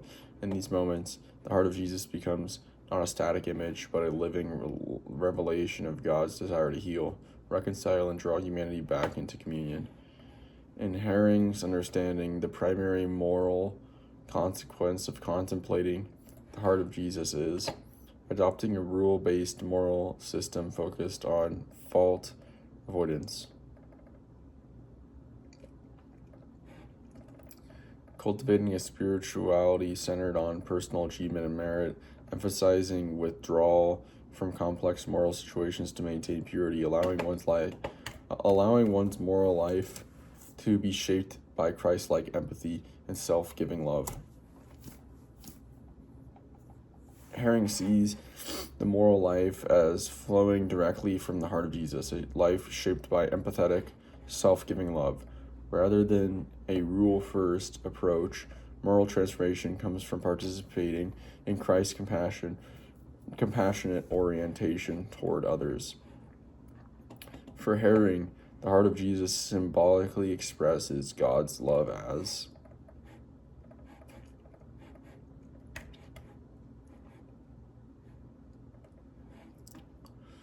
a distinct perfection that humans can admire but not meaningfully imitate, an abstract principle of divine benevolence without personal involvement, a personal love that enters human suffering to bring healing and communion. It's gotta be that.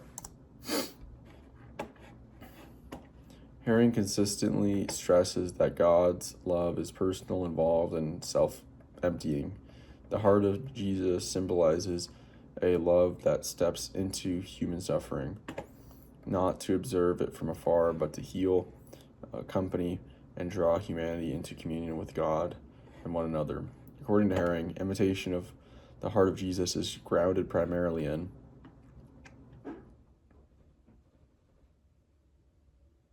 performing prescribed devotions to maintain spiritual discipline, and interiorizing Christ's compassionate stance toward all people. Yeah, it's gotta be that.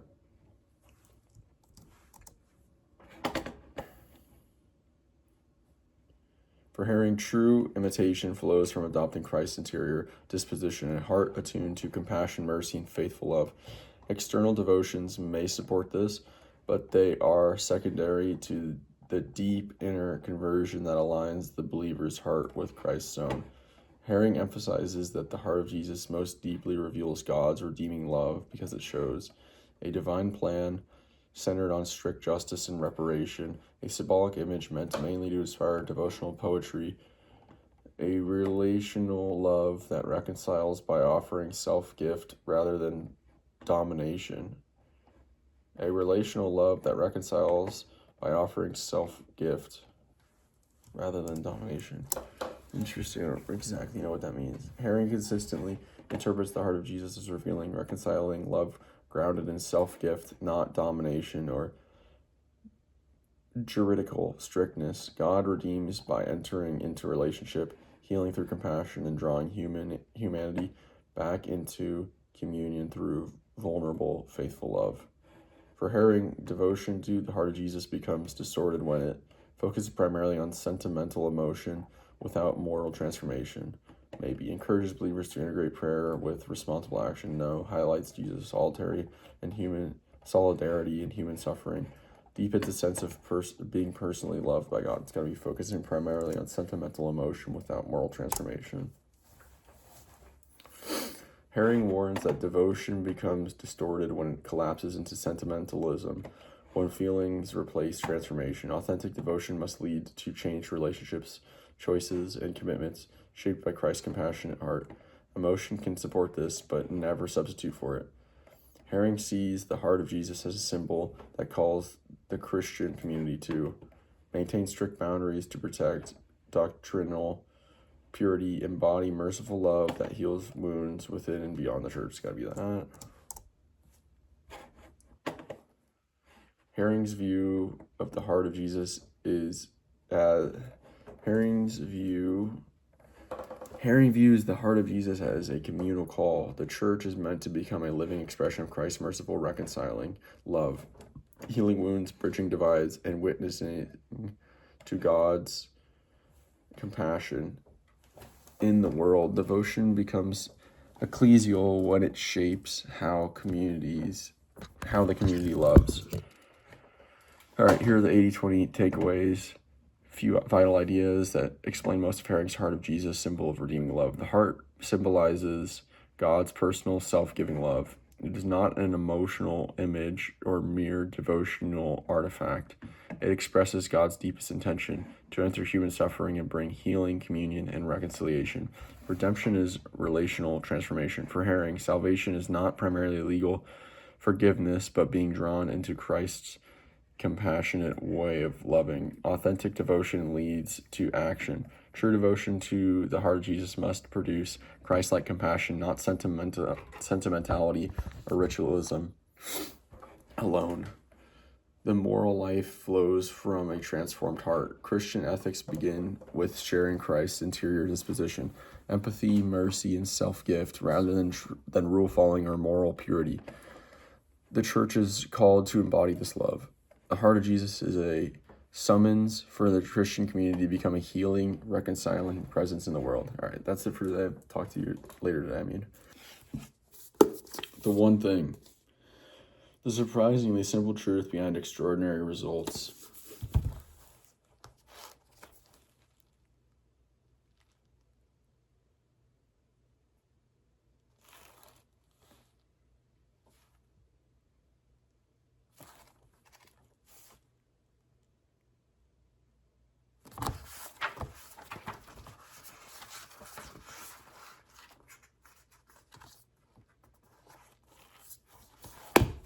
All right, let's go.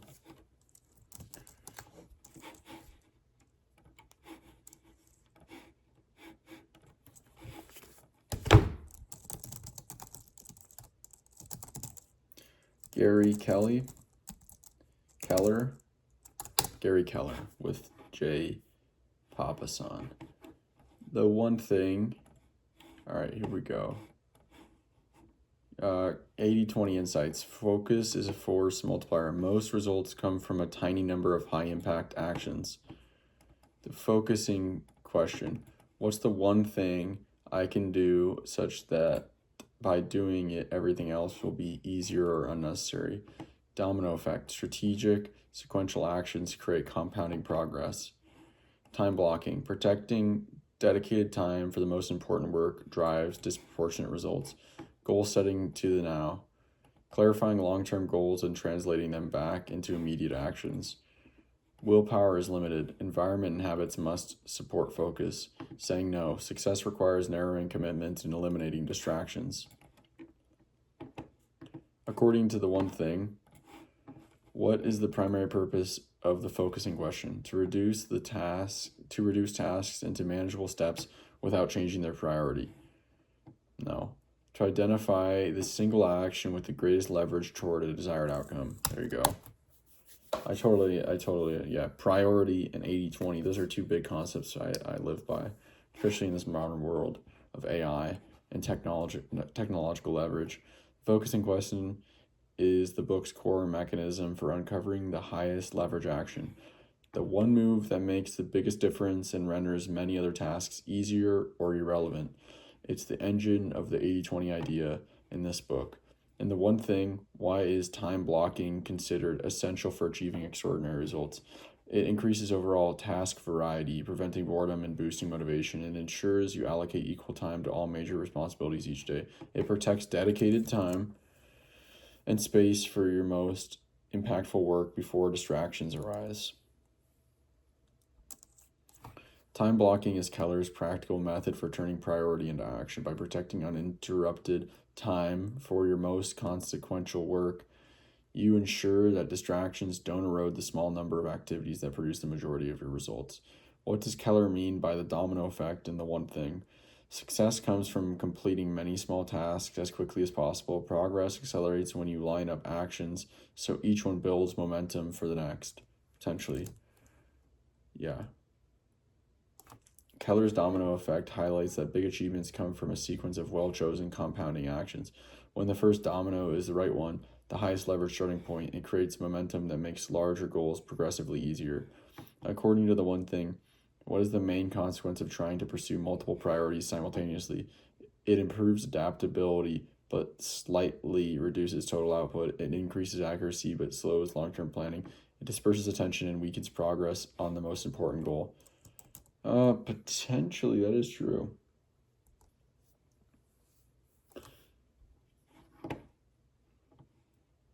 Keller argues that multitasking and divided priorities dilute attention, which weakens progress to the truly meaningful goal. Extraordinary results require concentrated energy on the few actions that matter most. I don't disagree, but also there's a lot of value in pursuing many things because you will fail at many things and you will be able to further identify quickly how to succeed in the meta way, how to meta succeed, how to succeed at anything. Also, there's lots of power in having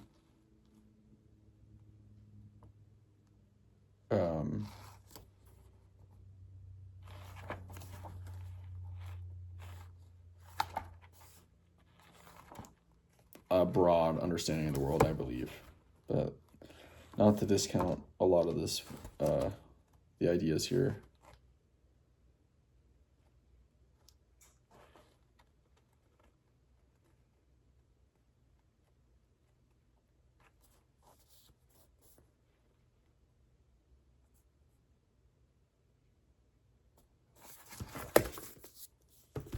All right. How does the one thing describe willpower in the context of productivity? A resource that remains stable throughout the day regardless of demands, a skill that improves only when used on difficult tasks repeatedly, a limited resource that weakens with use and must be protected strategically. Limit weakens probably in a single day, not like over time. What is the main purpose of goal setting to the now and the one thing? To translate big long-term goals into progressively smaller actions you can take immediately. Yep. Goal setting to the now works by bridging the gap between your someday vision and today's action, ensuring each step aligns with where you ultimately want to go. Why does the one thing emphasize the importance of saying no to certain opportunities or tasks? Because declining tasks improves efficiency by eliminating all forms of collaboration, because refusing options increases motivation through heightened scarcity. Because avoiding commitments reduces the need for long-term planning, because protecting focus requires rejecting activities that dilute your highest impact work. Keller stresses that every yes is a no to something else. Well, darn it. I had an alarm go off. I'm going to have to edit this now. To protect your most valuable work, you must decline tasks that pull attention away from the actions with the greatest leverage. Which statement best captures what Keller means by extraordinary results are sequential, not simultaneous? Great outcomes come from tackling many important goals at the same time. Success emerges from focusing on one key priority at a time in a deliberate order. Yeah.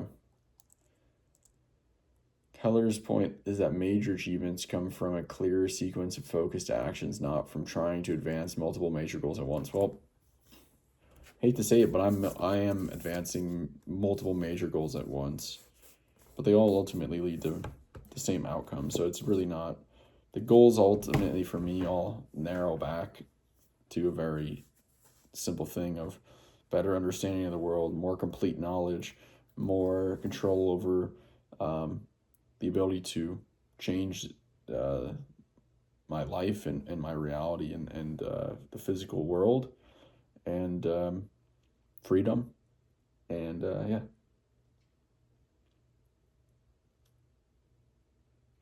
So power to design my reality, yeah. So all the stuff I'm working for is ultimately working to the same thing. So I wouldn't say I want to be a basketball, guy, pro basketball player. Well, that's a very simplistic goal. What are the more deeper underlying things you want below that? So Yeah, I think, yes, in a lot of ways this is right. In a lot of ways it's also small thinking, but I don't disagree with it. In the one thing, what role does your environment play in sustaining high level focus? It reinforces habits by shaping cues that support or undermine your most important behavior. Right there. This. Books everywhere, and my divider is up. Okay, Keller emphasizes that environment is not neutral, it nudges your behavior, just like atomic habits, and I totally agree. That's an idea I've had as well. A supportive environment reduces friction for your one thing and prevents distractions from draining limited willpower. Totally. What is the central reason Keller insists on identifying a single priority rather than a list of top priorities? Because prioritizing one thing forces you to abandon long-term planning, because a single priority simplifies decisions and concentrates effort where it has the most impact. B. A single priority channels attention and energy toward the action that creates the greatest leverage, enabling disproportionate progress.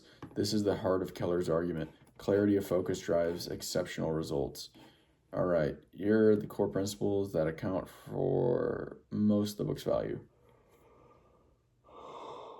Clarity drives results. Extraordinary outcomes come from identifying and acting on the few inputs with outsized impact. The focusing question reveals the highest leverage action. What's the one thing I can do such that by doing it, everything else will be easier or unnecessary? Sequence beats simultaneity. Sequence beats simultaneity. Simultaneity. Big achievements unfold through a chain of focused steps, domino effect. Time blocking protects your priority. If it's not scheduled and protected, it gets swallowed by distractions. Yeah. Willpower is limited. Structure your environment and habits so your priority doesn't depend on moment-to-moment self-control. Goal setting to the now. Reverse engineer big goals into present moment actions. Saying no is essential. Focus grows only when commitments shrink. There we go. That's it for today. Talk to you tomorrow. See you. New day, new book. Blue Ocean Strategy. How to create uncontested market space and make the competition irrelevant. By W. Chan Kim and Renee Moborn.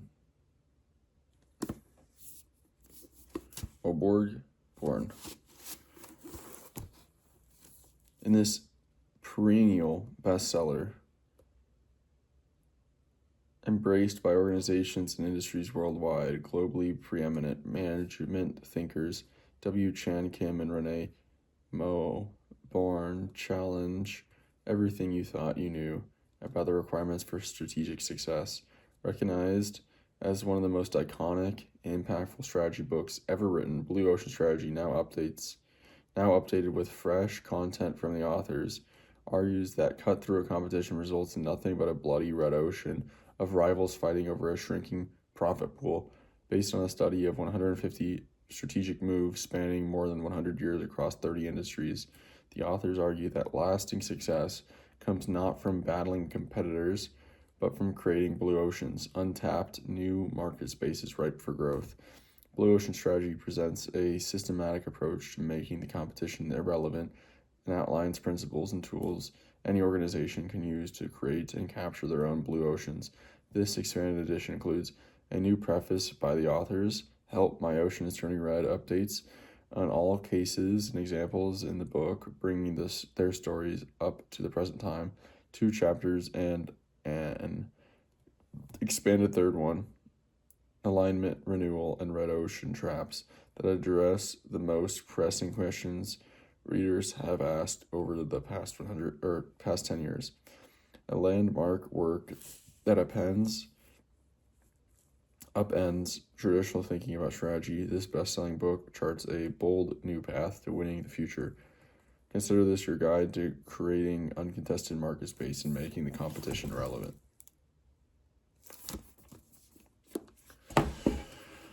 I think about some of this or this main idea a lot. in business, and it's just like evolution. If there's no competition in evolution, you win. But of course, that always brings competition eventually. But you want to start out at least in a blue ocean, right, and try to keep your own market. That's what we've done with our business to some extent. Blue Ocean Strategy by Kim and Mo Bourne.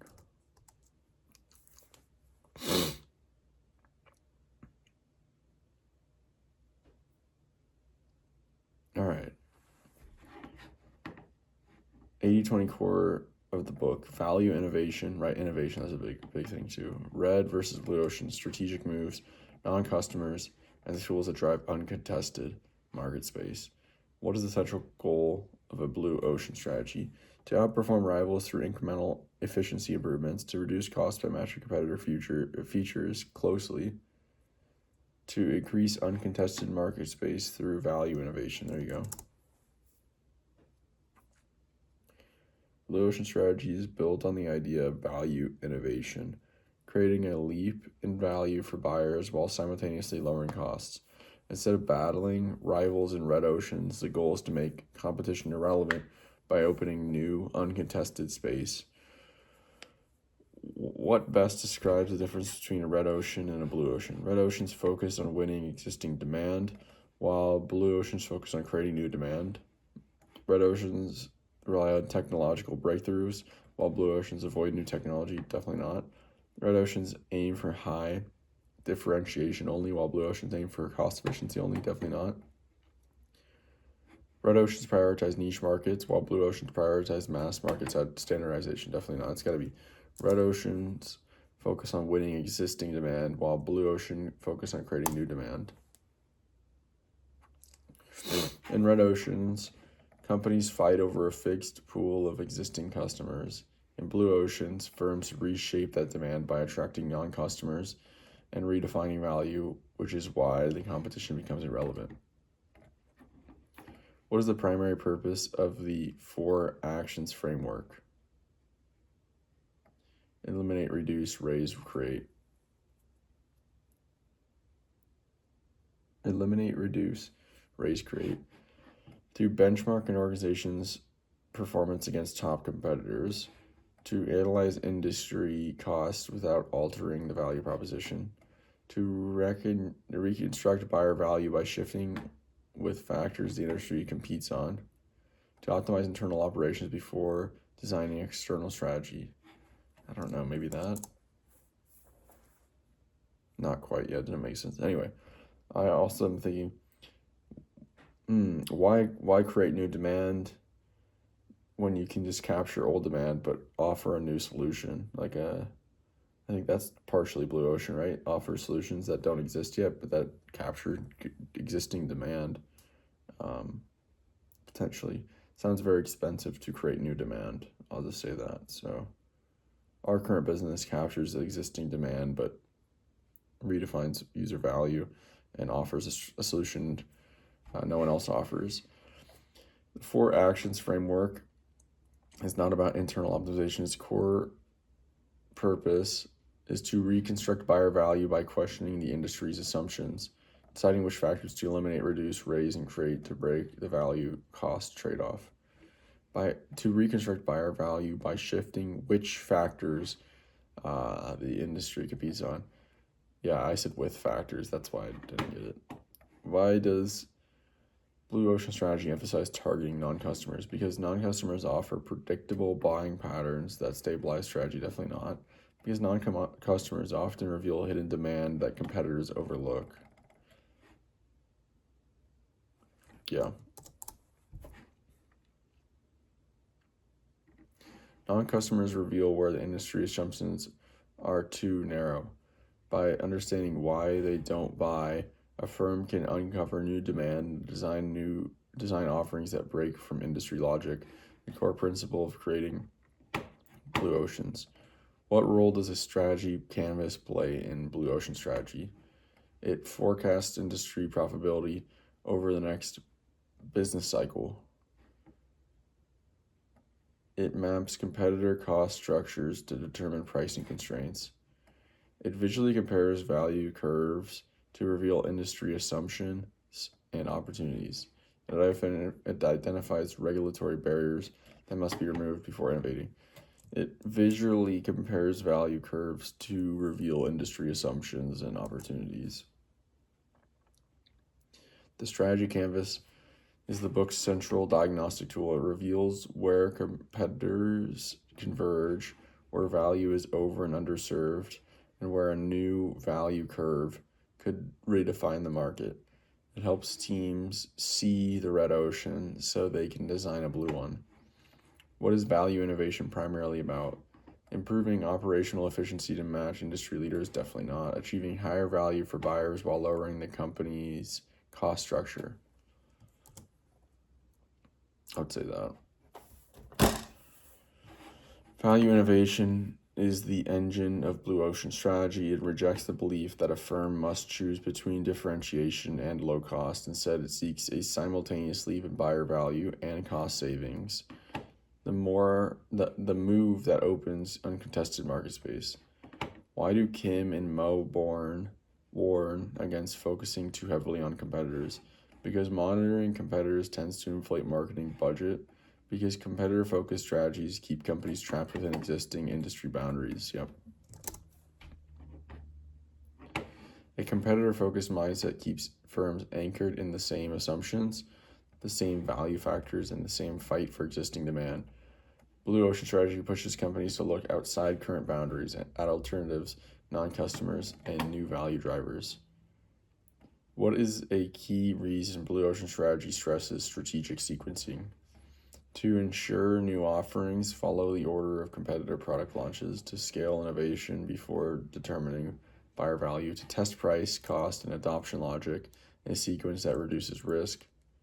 Gotta be that. Strategic sequencing ensures a new offering is viable by checking four logics in order: buyer value, price, cost, adoption hurdles. This sequence reduces risk and prevents teams from scaling an idea that isn't yet economically or practically feasible. According to Blue Ocean Strategy, what characterizes a strong value curve?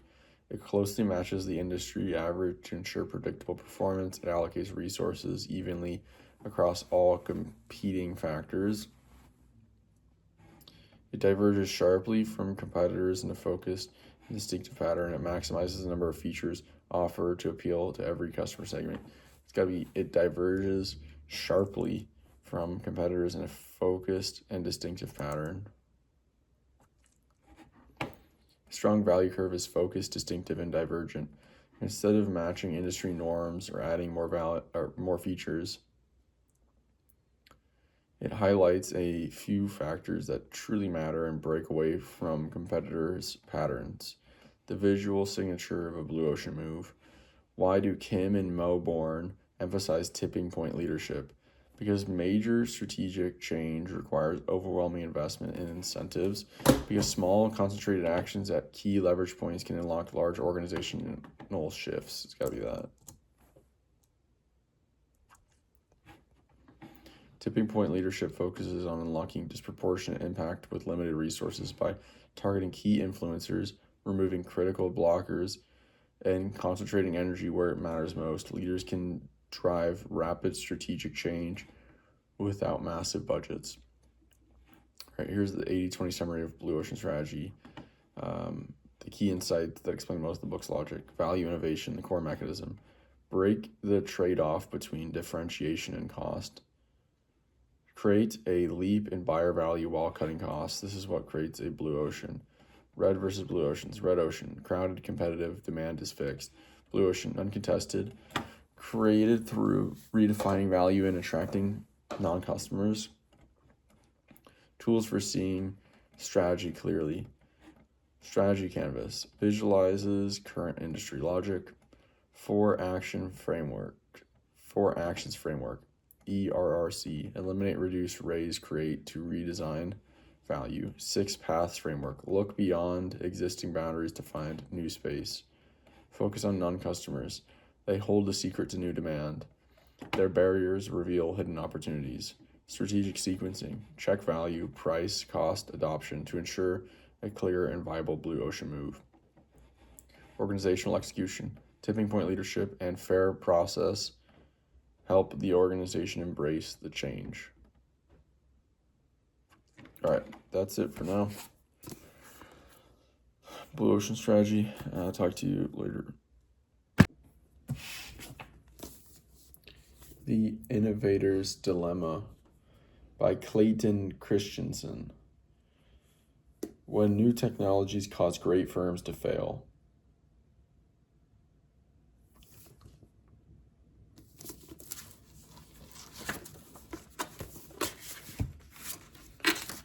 The best-selling classic on disruptive innovation by renowned author Clayton M. Christensen.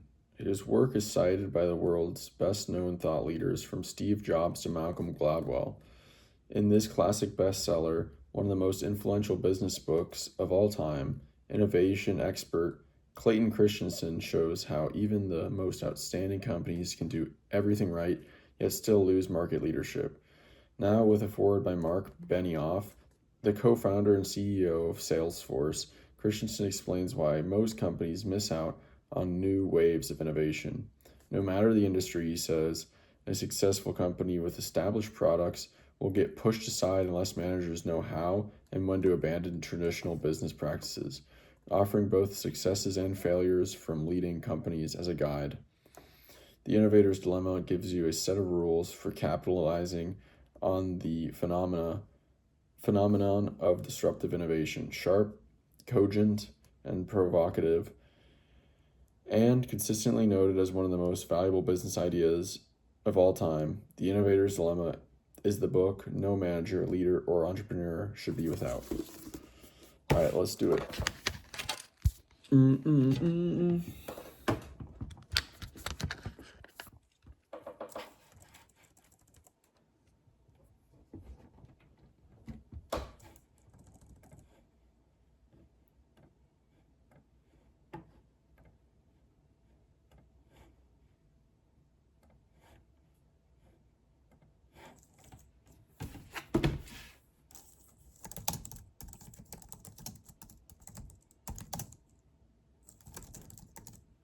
I don't know if you can hear that cat just meowing over and over again. I don't know if it's the wind or something, but all right. According to the Innovator's Dilemma, what primarily causes successful firms to miss disruptive innovations? Their focus on refining mature technologies to satisfy long-standing premium customers. Their reliance on internal expertise that limits exploration of fringe markets. Their resource allocation process that prioritizes profitable existing customers. Their preference for technologies that match current organizational capabilities. What primarily causes successful firms to miss disruptive innovations? Their focus on refining mature technologies to satisfy long-standing premium customers. Their reliance on internal expertise that limits exploration of fringe markets. Maybe that kind of feels right. No. The central 80-20 insight is that managers aren't irrational. Their systems push them to listen to their best customers and fund the most profitable projects. This means they systematically underinvest in early disruptive tech because those markets are initially small, low margin, and unattractive. So the correct answer was C. Their resource allocation processes that prioritize profitable existing customers. Got it. Resource allocation processes steer money towards sustaining improvements for current customers, not toward unproven disruptive markets. What distinguishes a disruptive innovation from a sustaining innovation? Disruptive innovations deliver lower performance at first, but improve along a different trajectory. Disruptive innovations target premium segments with advanced features. Sustaining innovations primarily appeal to non-consumers entering a market. This is very similar to Blue Ocean Strategy, which I read this morning.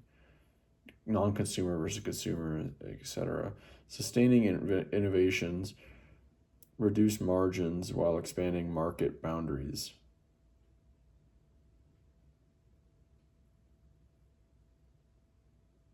Sustaining innovation primarily appeal to non-consumers entering a market. Disruptive innovations target premium segments with advanced features. Got to be disruptive innovations deliver lower performance at first but improve along a different trajectory.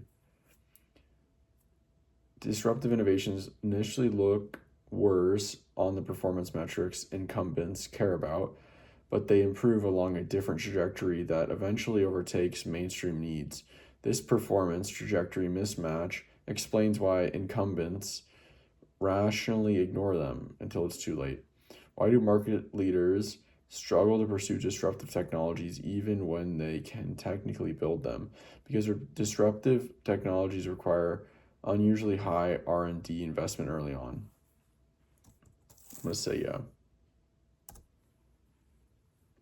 No, I should have read the rest. The key idea, incumbents don't ignore disruptive tech because it's hard. They ignore it because it's too small to matter to a big company. So the correct answer was C. Because disruptive markets are initially too small to meet growth and ROI targets. Early disruptive markets cannot absorb the revenue or ROI targets that established firms require, so managers rationally pass on them. In Christensen's framework, what is the most effective way for an incumbent to explore a disruptive innovation?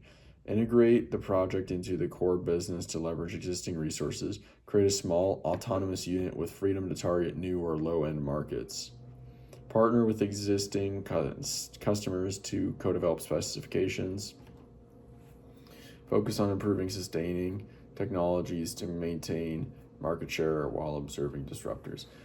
Gotta be create a small autonomous unit with freedom to target new world or low-end markets. Gotta be B.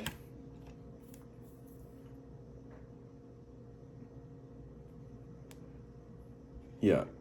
A disruptive business model cannot survive inside the constraints of the incumbent's main organization. The core business's profit expectations, customer demands, and processes will smother it. So Christensen argues that an autonomous unit, a small independent and allowed to pursue low-end or new market customers, is the only structure that gives a disruptive innovation a real chance. Why do disruptive innovations often start by serving non-consumers or low-end consumers? They allow firms to test technology without regulatory oversight. These segments value affordability or convenience over performance. They provide access to highly profitable early adopter markets. They create barriers to entry for later sustaining competitors. Disruptive innovations often start by serving non-consumers or low-end consumers. They create barriers to entry for later sustaining competitors. Probably that. No. Oh, damn, dude, I'm missing a lot of these. This is probably the worst I've ever done. I don't know if the quiz is harder. I'm just really... Yeah, this is something... Lots of ideas I probably should... This is great. I'm learning a lot. We should say that. These segments value affordability or convenience over performance. The 80-20 principle here. Disruptive innovations win early because they appeal to customers who don't need top-tier performance. They want something cheaper, simpler, or more convenient. These users happily accept inferior performance on traditional metrics, which makes them the ideal foothold market for disruptors. What ultimately allows a disruptive technology to overtake incumbents in mainstream markets?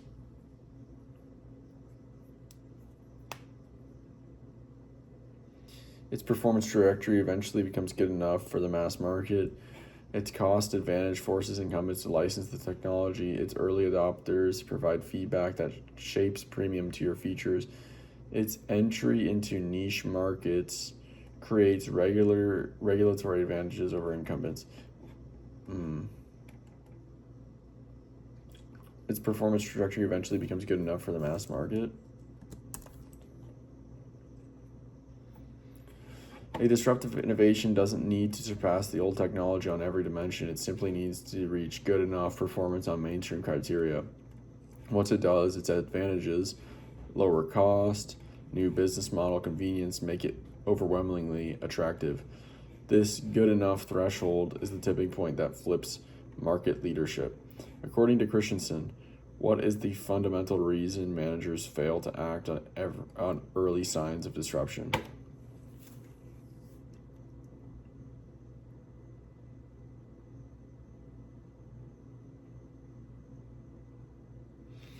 They systematically underestimate changes in consumer preferences. They follow processes optimized for sustaining innovations, not disruptive ones. They misjudge technological limits and overcommit to outdated systems. They prioritize R&D efficiency over experimentation and exploration. They systematically underestimate changes in consumer preferences. Maybe they follow processes optimized for sustaining innovations, not disruptive ones. Christensen emphasizes that managers act rationally within systems built for sustaining innovation, systems that reward big customers, large markets, predictable returns, and incremental improvements.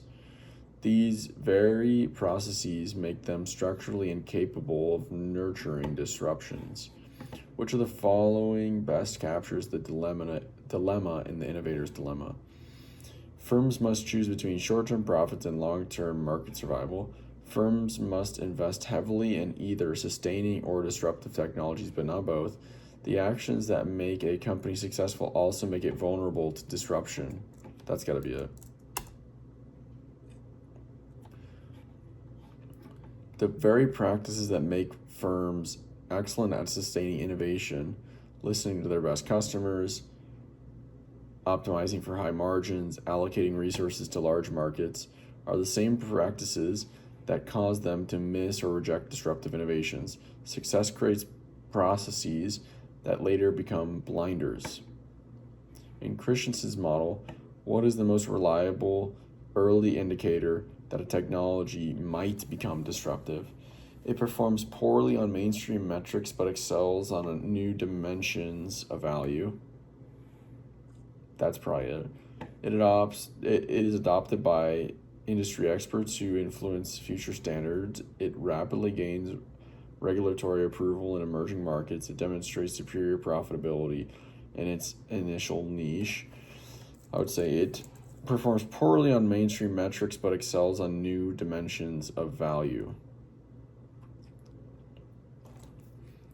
A disruptive innovation always starts by looking inferior on the dimensions incumbents care about, yet wins on different metrics: simplicity, convenience, accessibility, lower cost.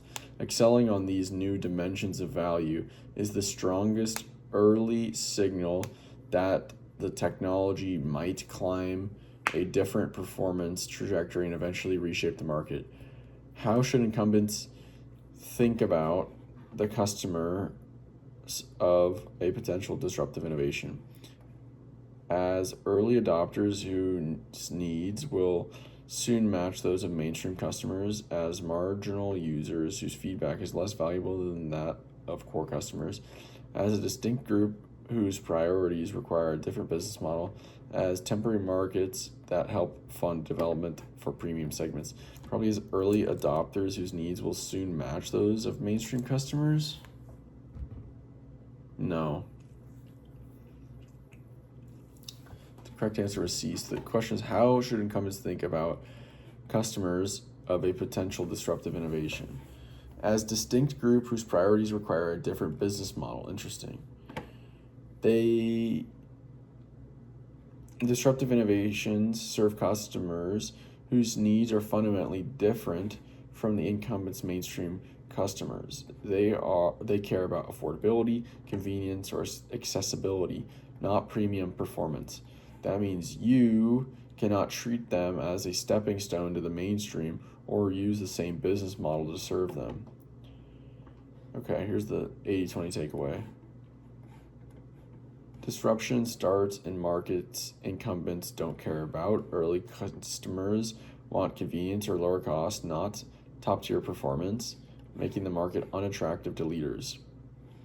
Incumbents fail not because they're foolish, but because their systems optimized for sustaining innovation.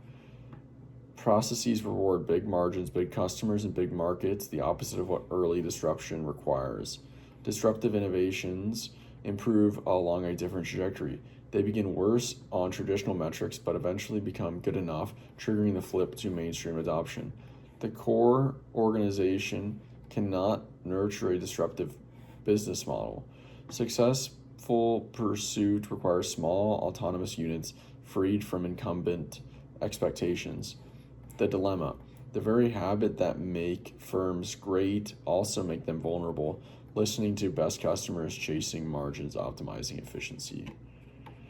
Very interesting. So innovation starts, or disruptive technology starts in these markets that big companies are like they're too busy to care about. They're too small. Like the niche is too small. There's not enough money, but then kind of cracks open and people adopt it and it becomes a big market. Yeah, that's an interesting idea with the autonomous units within the corporate structure, chasing innovation, chasing disruptive innovation, I should say. Yeah, that's it for today. Talk to you tomorrow. See you. New day, new book. Great Mental Models, Systems in Mathematics by Shane Parrish. This is volume 3.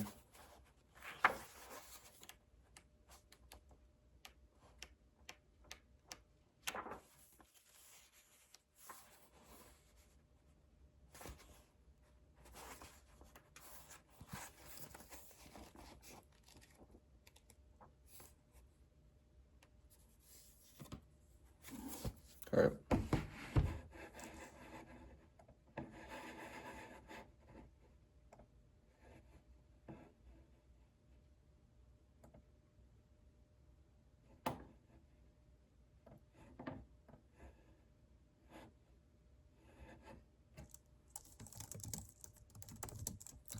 The Great Mental Models by Shane Parrish, Volume 3, Systems in Mathematics.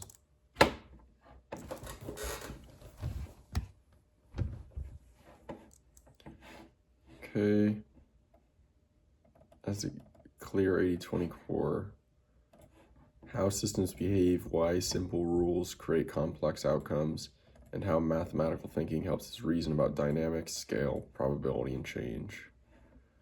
In systems thinking, the most powerful early step is to identify the smallest individual components of their precise attributes, the external labels used to categorize system elements, the relationships and feedback loops driving system behavior.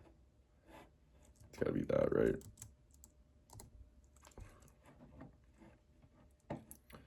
E20 insight here is that systems are defined far more by interactions and feedback loops than by the components themselves. The parts matter, but the pattern of relationships is what produces the system's behavior, stability, or runaway outcomes. A key principle from the book is that nonlinear systems often surprise us because their components follow inconsistent rules that change randomly. Small inputs can produce disproportionately large or small outputs. There you go. B.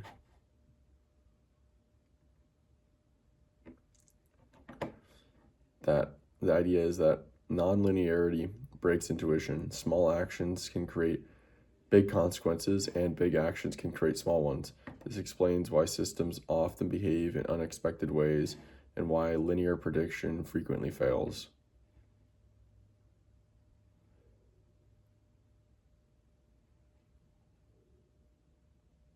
One of the mathematical mental models emphasizes leverage points in a system.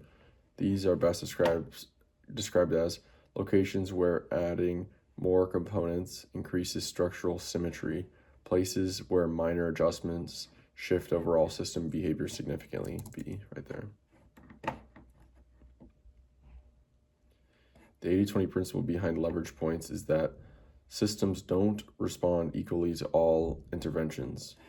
Some small, well-placed changes, like adjusting a rule, delay, or feedback loop, can meaningfully shift the entire system's trajectory, while large surface-level changes do almost nothing. In mathematical reasoning, Parrish emphasizes the value of inversion because it breaks problems into independent parts that can be solved in isolation, focuses attention on maximizing secondary and indirect effects, reveals hidden obstacles by examining the opposite of the desired outcome. Reveals hidden obstacles by examining the opposite of the desired outcome.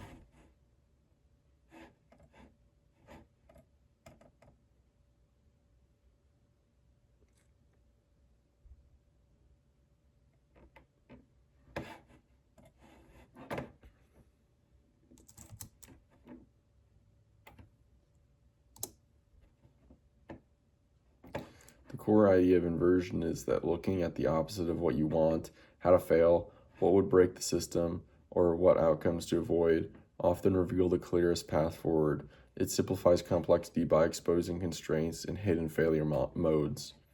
A key systems concept in the book is that delays are important because they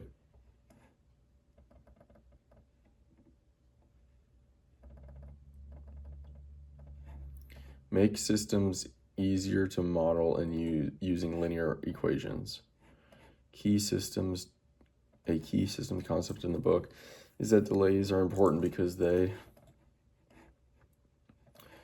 cause systems to immediately stabilize after disturbances, create gaps between action and outcome that distort feedback. There you go. The 80-20 insight is that delays distort perception, making feedback appear weaker or stronger than it is. This leads to oscillations, overcorrections, and unstable behavior because we react to outdated information instead of the system's true current state. The book emphasizes that understanding second-order effects matters because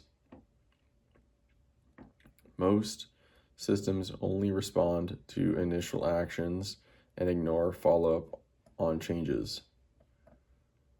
First-order effects tend to cancel out when the systems reach equilibrium. The long-term consequences of actions often come from indirect ripple effects. Predicting outcomes is easier when secondary variables dominate primary ones.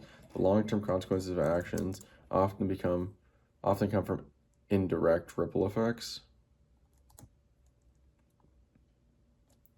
Second-order thinking matters because the biggest consequences are often not the immediate ones. Initial effects can look small, but the ripple effect, behavior changes, feedback loop shifts, compounding interactions shape the real long-term outcome. One mathematical model in the book focuses on scaling laws. The main reason is that quantities always grow at a constant rate, regardless of system structure. Size changes physical, biological, and social behavior in predictable ways. Scaling transformations eliminate nonlinearities in complex systems. Large systems behave like small systems with only minor adjustments. Size changes physical, biological, and social behavior in predictable ways. That's the only one. Yeah, the 80-20 idea behind this is scaling laws. Behind scaling laws is that size changes behavior. Whether we're talking about organisms, organizations, or networks, scaling up or down doesn't just make things bigger or smaller. It often transforms how energy flows, how structures hold, and how interactions play out. Parrish highlights the importance of constraints in systems because they prevent systems from generating any emergent behavior, shape what actions are possible, and channel system outcomes. Yeah. Constraints don't just limit a system, they shape behavior by defining what is possible. Much like the rules of a game, they channel actions, restrict certain paths, and enable others. Understanding constraints is often more insightful than analyzing components. I'm getting such deja vu now from this. These concepts have come up multiple times in multiple books now. And I feel like this constraint one was just not that long ago, but I can't think of where it came from.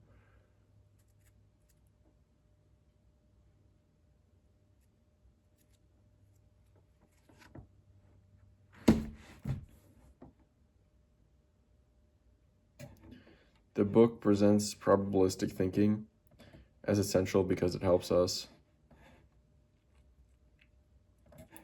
replace all uncertainty with precise numerical predictions, treat randomness as noise separate from real decision making, update beliefs based on evidence rather than initial assumptions, remove the influence of rare events from our reasoning, update beliefs based on evidence rather than initial assumptions. Probabilistic thinking is powerful because it keeps us adaptable. Instead of clinging to initial assumptions, we continually update our beliefs when new information arrives. This mirrors how real systems behave, constantly shifting, rarely certain. A major system insight in Volume 3 is that emergence arises when systems operate in complete isolation from one another. Individual elements follow simple rules that create complex group behavior. Outcomes are dictated entirely by external forces acting on the system. Random processes override all structured interactions within the system. Individual elements follow simple rules that create complex group behavior. Emergence is at the heart of systems thinking. Simple individual rules can generate complex collective behavior. You don't need a complex blueprint. Interaction patterns create the structure. That's why systems often surprise us and can't be understood by studying parts in isolation. Biology. Here we go. 80-20 takeaways from the Great Mental Models, Volume 3, Systems and Mathematics. 1. Systems behave according to relationships, not components. Feedback loops, delays, and constraints shape outcomes far more than the individual parts. Nonlinearity drives most surprises. Small actions could create huge results or none at all, breaking linear prediction. Leverage points matter. Well-chosen interventions beat brute force. Small changes in rules or loops can shift the whole system. Inversion clarifies problems. Looking at what would cause failure simplifies complex reasoning. Delays and feedback distort perception. We often react to outdated information, causing oscillations and instability. Second-order effects dominate long-term outcomes. Indirect consequences matter more than immediate ones. Scaling laws show that size changes behavior. Large versus small systems don't act the same, even the rules change. Constraints channel system behavior. They shape possibilities the way the rules shape a game. Probabilistic thinking keeps beliefs flexible. Uncertainty is natural. Updating is powerful. Emergence explains complexity from simple rules. Systems create patterns larger than their parts. All right. Very interesting. This is actually probably a great book for business. Now I'm understanding why systems thinking is so important for entrepreneurship, and that's because it is a system. It's a system in which you're engineering. So, yeah, this might actually be my favorite one of the three so far. There's one more, Economics and Art. It's a really great series, I think. But yeah, that's it for now. Talk to you later today. See ya. All right, another book, Love and Math.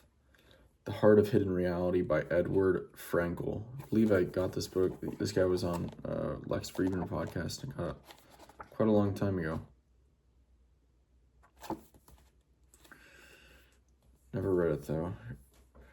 What if you had to take an art class in which you were taught only how to paint a fence, but were never shown the paintings of Van Gogh or Picasso? Alas, this is how math is taught. And so for the most of us, it becomes the intellectual equivalent of watching paint dry. In Love and Math, renowned mathematician Edward Frankel reveals a side of math we've never seen. Suffused with all the beauty and elegance of a work of art, mathematics, he writes, directs the flow of the universe, lurks behind its shapes and curves, holds the reins of everything from tiny atoms to the biggest stars. Love and Math is an invitation to discover the magic hidden universe of mathematics.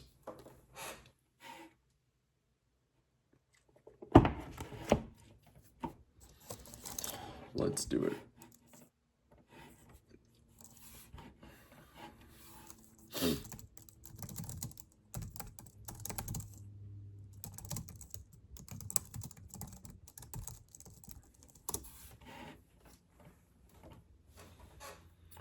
All right.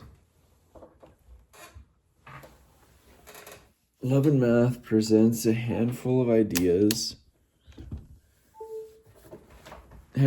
ideas that explain most of the book's meaning. Mathematics has an inner hidden beauty accessible through deep structures. Doing math is an act of creative exploration, not rote calculation.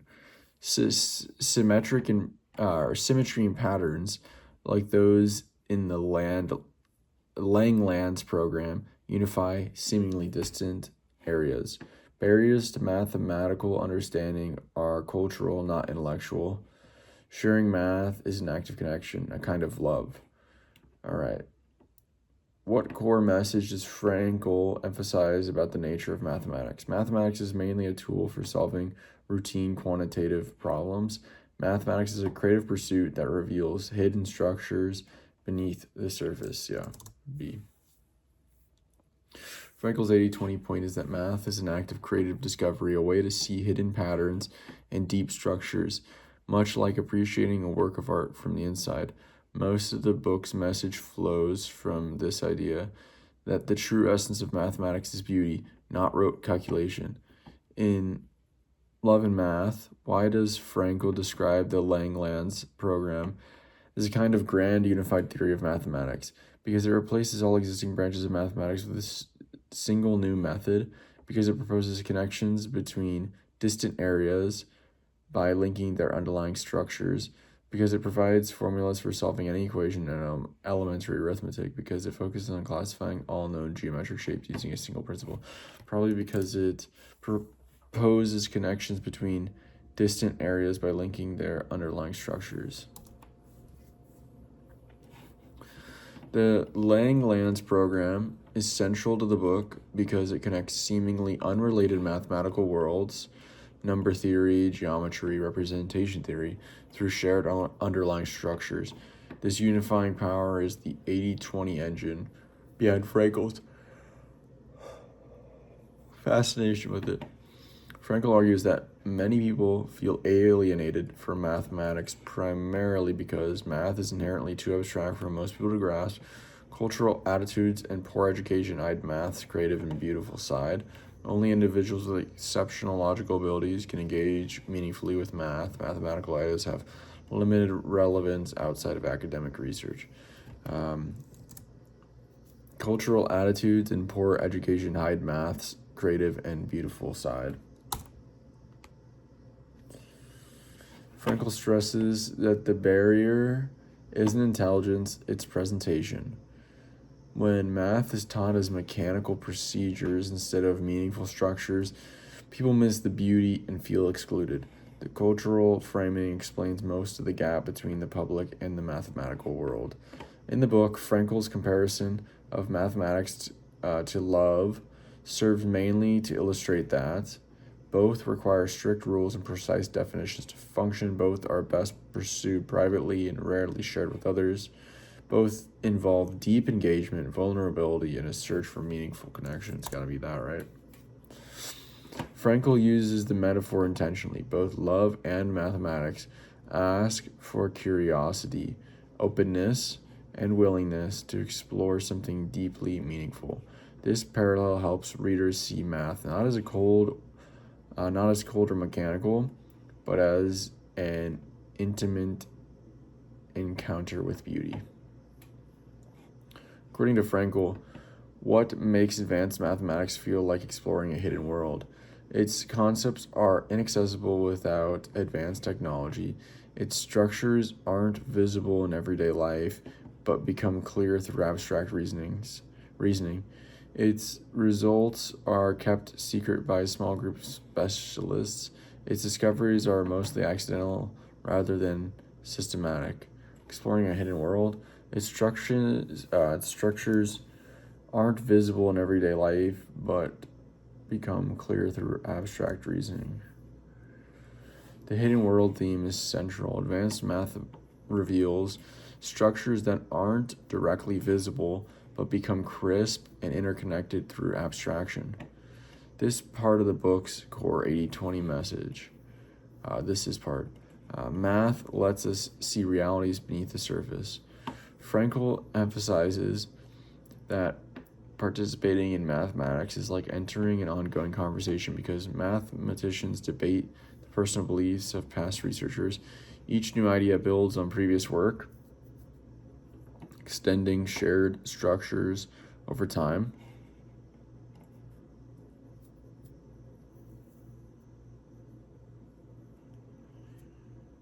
Mathematicians rarely pursue or publish results formally and rely mostly on oral tradition. Most mathematical insights are temporary and often replaced within a few years. Each new idea builds on previous work, extending shared structures over time. Frankel highlights that mathematics is cumulative. New insights build on old ones, weaving a long collaborative dialogue across generations. This conversation metaphor explains much of how mathematical knowledge grows, slow, coherently, and in relation to past structures. In Love and Math, the reason Frankel stresses symmetry as a guiding idea is that symmetry provides a way to simplify all mathematical problems into basic arithmetic, helps reveal deep relationships by showing when different objects share underlying patterns. Yeah.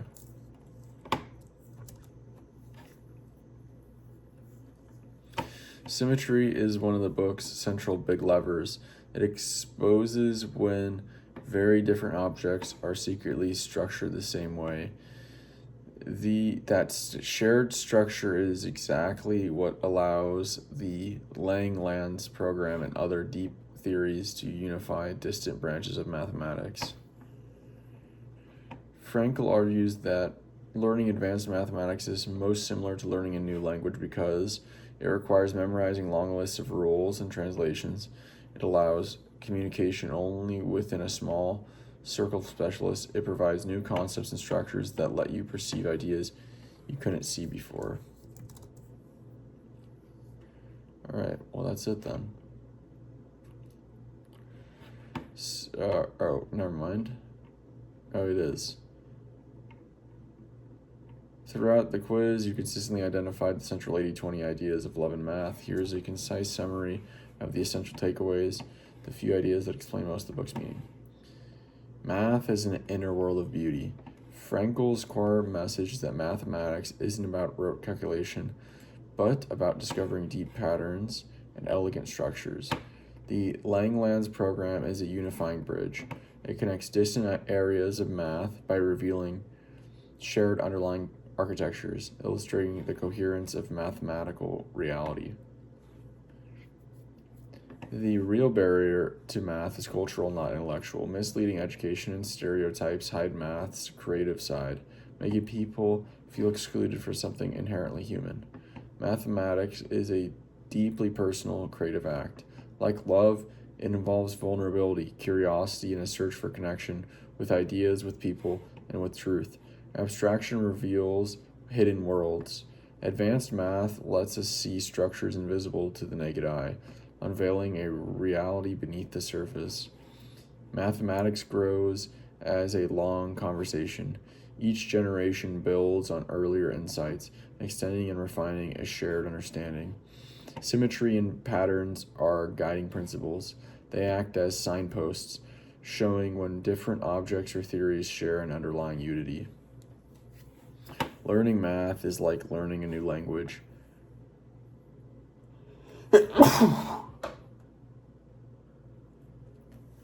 It gives you new concepts and mental tools that fundamentally expand how you perceive and understand the world. All right, that's it for today. Talk to you tomorrow. See you. All right, another book. Genetic Algorithms in Search Optimization and Research, David E. Goldberg. I cannot believe this book. I just looked it up. This is 20 or 36 years old. How were they talking about this 36 years ago? This text introduces the theory, operation, and application of genetic algorithms. Search algorithms based on the mechanics of natural selection and genetics. Although genetic algorithms, GAs, are already considered to be an important methodology in the development of search and machine learning methods, only recently have they received attention in other research and industrial circles. The reliance of GAs on biological metaphor, theory, and terminology, combined with the lack of a basic introduction to the subject, has obscured them from potential users and hidden their value as broadly applicable, powerful techniques that are both easy to understand and to use. Genetic algorithms and search optimization and machine learning brings together, for the first time, in an informal tutorial fashion, the computer techniques, mathematical tools, and research results that will enable both students and practitioners to apply genetic algorithms to problems in many fields. Programmers, scientists, engineers, mathematicians, statisticians, and management scientists will all find interesting possibilities here. The book is suitable both for coursework and for self-study. Major concepts are illustrated with running examples, and major algorithms are illustrated by Pascal computer programs. Chapters conclude with exercises and computer assignments. No prior knowledge of genetic algorithms or genetics is assumed, and only a minimum of computer programming and mathematics background is required. That's an excellent, that's a quote. All right, let's do it.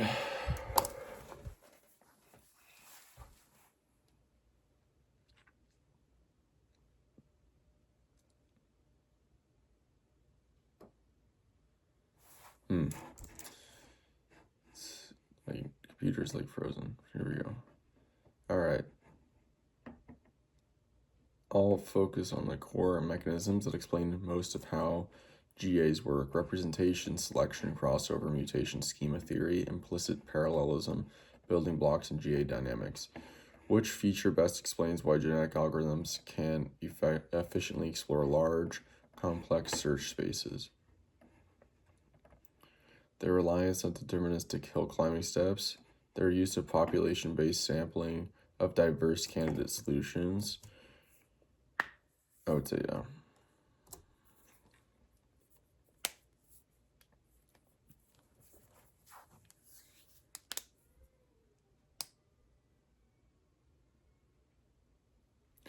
Goldberg emphasizes that the population is the engine of GA power. By evaluating many points at once, genetic algorithms sample multiple regions of the search space simultaneously.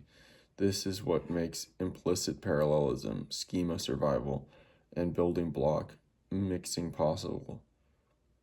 Far more influential than any single operator alone. In Goldberg's framework, what is the primary role of selection in a genetic algorithm? To maintain uniform diversity by equalizing all fitness values, to preserve low fitness individuals, to avoid premature convergence, to bias reproduction toward fitter individuals that carry useful structures. There you go.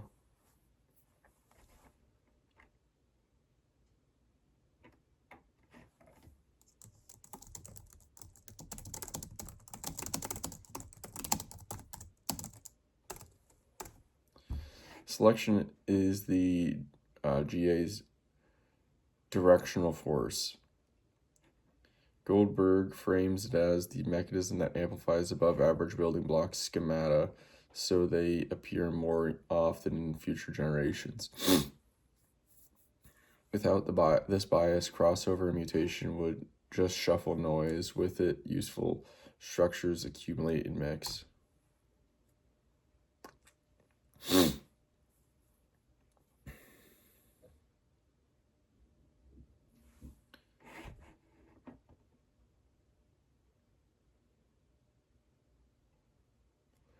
According to Goldberg's building block hypothesis, effective genetic search primarily depends on combining long, high-order schemata that encode full solution structures, preserving random individuals to maximize population entropy, mixing short, low-order, high-performance schemata over generations.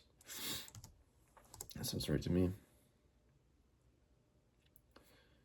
Goldberg's building block hypothesis argues that genetic algorithms work well because they discover and recombine short, low-order, highly fit schemata. These building blocks are easy for selection to amplify and for crossover to mix, allowing good solution components to propagate and combine into stronger overall solutions. What is the main contribution of schema theory in Goldberg's treatment of genetic algorithms? He quantifies how individual solutions converge to a single global optimum. It explains how patterns of genes with above average fitness propagate. It defines the mutation rate that guarantees optimal solution or search convergence coverage. It shows that crossover always preserves all useful genetic structures. No. It explains how patterns of genes with above average fitness propagate. It quantifies how individual solutions converge to a single global optimum.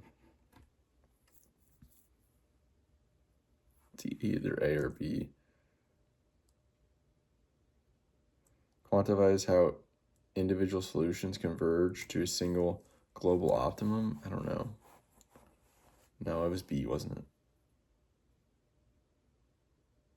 Yeah.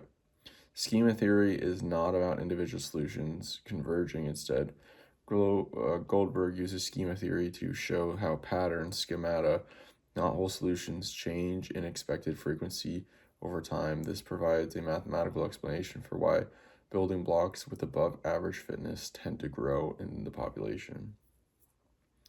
In Goldberg's view, why is crossover generally considered the primary search operator in genetic algorithms?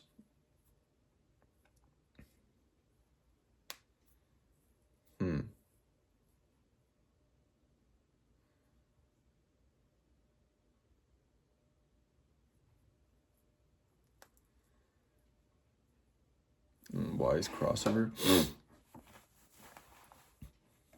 generally considered the primary search operator in genetic algorithms? It recombines useful structures to form new candidate solutions. It ensures that mutation effects are completely neutralized. It evaluates fitness more accurately than selection alone. It compresses the search space by removing redundant genes. It recombines useful structures to form new candidate solutions. Goldberg emphasizes that crossover is the engine of constructive search in GAs.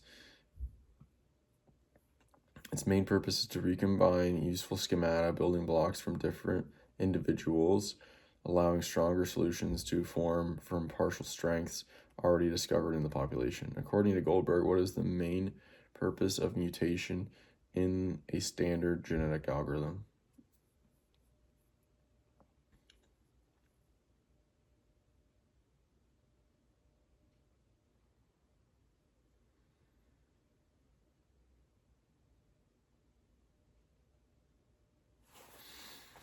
To independently discover full solutions without relying on crossover? No. To replace lost genetic material and maintain a baseline of diversity. To replace sections of determining which individuals reproduce. To enforce rapid convergence toward the highest fitness individuals. To independently discover full solutions without relying on crossover.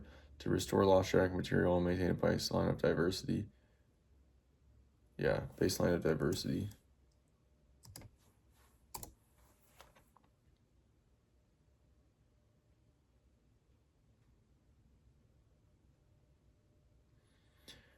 Goldberg frames mutation as a secondary diversity maintaining force.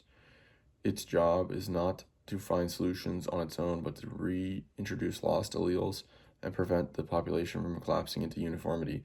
This small Steady injection of variation keeps crossover supplied with material to recombine. Why does Goldberg argue that genetic algorithms exhibit implicit parallelism? They evaluate many short schemata simultaneously within each individual. They run multiple independent searches on separate processors. They rely on deterministic branching to explore every solution path. They compute all candidate solutions by enumerating the full space. B, they run multiple independent searches on separate processors. That's not implicit, I wouldn't say. They evaluate many short schemata solutions within each individual. They rely on deterministic branching to explore every solution path. No. Compute all candidate solutions by enumerating the full space. Maybe it's A. They evaluate many short schemata simultaneously within each individual. It's not really parallel, but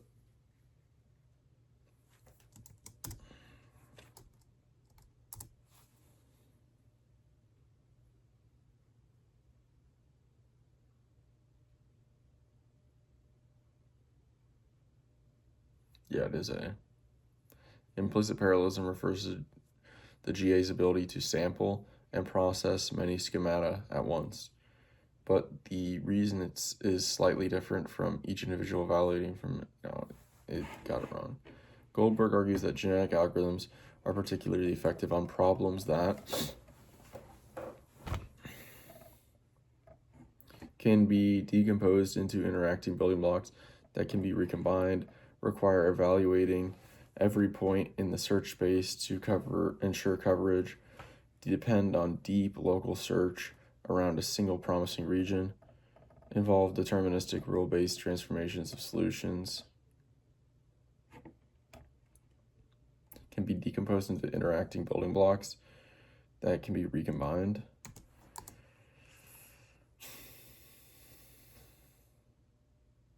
Goldberg repeatedly stresses that genetic algorithms shine when a problem structure consists of semi-independent building blocks.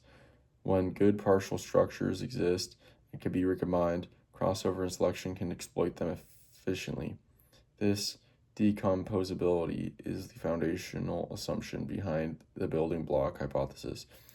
In Goldberg's treatment, why is premature convergence a major risk for genetic algorithms? It causes mutation to dominate and overwrite all useful schemata.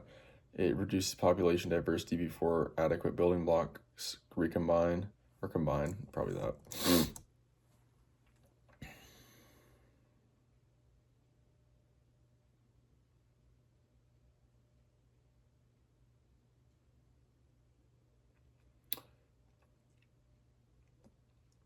Peter's being so slow. Premature convergence is dangerous because it wipes out the diversity needed for mixing building blocks. If too many individuals become genetically similar early on, crossover has nothing meaningful left to recombine, and the genetic algorithm loses its primary search mechanism. Which statement best captures Goldberg's 80-20 view of fitness proportionate selection, roulette wheel selection? It ensures equal reproduction across all individuals to maintain balance. I don't think that's okay. It allocates reproductive opportunities in proportion to relative fitness. It prevents high fitness individuals from dominating the population. It's gonna be that.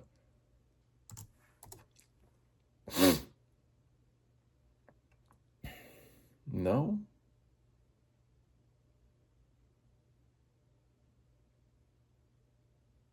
Oh, it's B. It allocates reproductive opportunities in proportion to relative fitness. Why is that called roulette wheel selection then? Oh, it's called fitness proportionate selection. That makes sense. In Goldberg's framing, fitness proportionate, I don't know why it's called roulette wheel then. Selection is explicitly about biasing reproduction in proportion to fitness. Fitter individuals tend to reproduce more, and weaker ones tend to reproduce less. This is the basic selective pressure that drives schema amplification. It does not prevent dominance. In fact, fitness differences are large. If they are large, dominance can happen too quickly. Goldberg notes that tournament selection often performs better than fitness proportionate selection because it controls selection pressure independently of absolute fitness values. It eliminates randomness by always choosing the global best individual. It guarantees equal sampling of each schemata regardless of fitness. It prevents any individual from being selected more than once. I think it's D, right? Maybe. It controls selection pressure independently of absolute fitness value. It eliminates randomness by always choosing the global best individual. It guarantees equal sampling of all schemata regardless of fitness. It's got to be C or D, but I'm going to go D. When I've been down to 2 today, I've been picking the wrong one. Yep. Picked it wrong again. Let me guess, it's C. Oh, it's actually A. Tournament selection strength comes from its control over selection pressure. By adjusting tournament size, you adjust how strongly the fitter individuals are favored without relying on raw fitness scaling.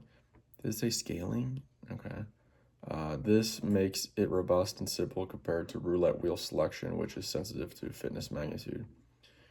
According to Goldberg, what is the practical reason for using fixed length binary encodings in classic genetic algorithms? They simplify crossover and mutation while preserving building block structure. They ensure that all solutions represent continuous numeric values or variables. They ensure that all solutions represent continuous numeric variables. I don't think that's right. They eliminate the need for evaluating schemata during fitness assessment. I don't think so. They guarantee optimal solution if the population is sufficiently large. I don't know. I think it's going to be, they simplify crossover and mutation while preserving building block structure. Goldberg emphasizes that fixed length binary encodings make genetic algorithm operators simple, consistent, and structurally reliable. Crossover and mutation act cleanly on bit strings, preserving short schemata and making it easier for building blocks to survive and combine predictably across generations. All right. Populations enable implicit parallelism. These are the 80-20 ideas. A population sample many schemata simultaneously. This provides the raw material for selection and crossover to work on. Selection amplifies useful building blocks. Selection increases the frequency of above-average schemata, guiding the search toward promising regions. Crossover mixes building blocks into stronger solutions. Recombination is the primary mechanism that creates new, higher-performing candidates by combining partial structures. Mutation maintains diversity, not discovery. Mutation's role is to restore loss alleles and prevent genetic collapse. It's supportive, not the main search driver.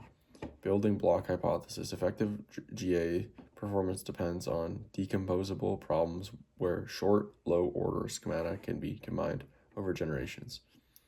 Premature convergence is the core danger.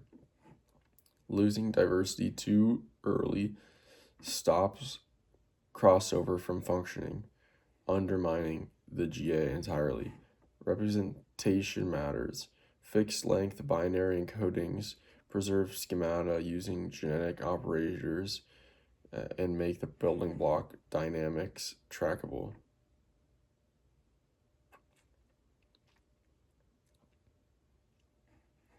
Okay, that's an interesting book that came out 36 years ago, I think. I don't know how. Like I said, this field has to have come so far with the advances in computing power since then, but I think it's like the future of probably everything. But yeah, that's it for today. Talk to you tomorrow. See you. The hard thing about hard things. Building a business when there are no easy answers by Ben Horowitz. Oh, wow. Oh, wow.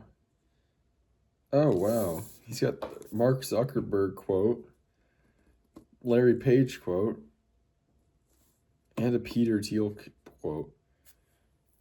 Wow. That's crazy. A lot of people talk about how great it is to start a business, but only Ben Horowitz is brutally honest about how hard it is to run one. And the hard thing about hard things, Ben Horowitz, co-founder of Anderson Horowitz and one of Silicon Valley's most respected and experienced entrepreneurs, draws on his own story of founding, running, selling, buying, managing, and investing in technology companies to offer essential advice and practical wisdom for navigating the toughest problems business schools don't cover. His blog has garnered a devoted following of millions of readers who have come to rely on him to help them run their businesses. A lifelong rap fan, Horowitz amplifies business lessons with lyrics from his favorite songs and tells it straight about everything from firing friends to poaching competitors, from cultivating and sustaining a CEO mentality to knowing the right time to cash in. His advice is grounded in anecdotes from his own hard-earned rise, from co-founding the early cloud service provider LoudCloud to building the phenomenally successful Anderson Horowitz venture capital firm, both with fellow tech superstar Mark Anderson, inventor of Mosaic, and Andreessen. I actually just heard a podcast from him with Lex Friedman. The internet's first popular web browser. This is no polished victory lap. He analyzes issues with no easy answers through his trials, including demoting or firing a loyal friend, whether you should incorporate titles and promotions and how to handle them, if it's okay to hire people from your friend's company, how to manage your own psychology while the whole company is relying on you, what to do when smart people are bad employees, why Andreessen Horowitz prefers founder CEOs and how to become one, whether you should sell your company and how to do it.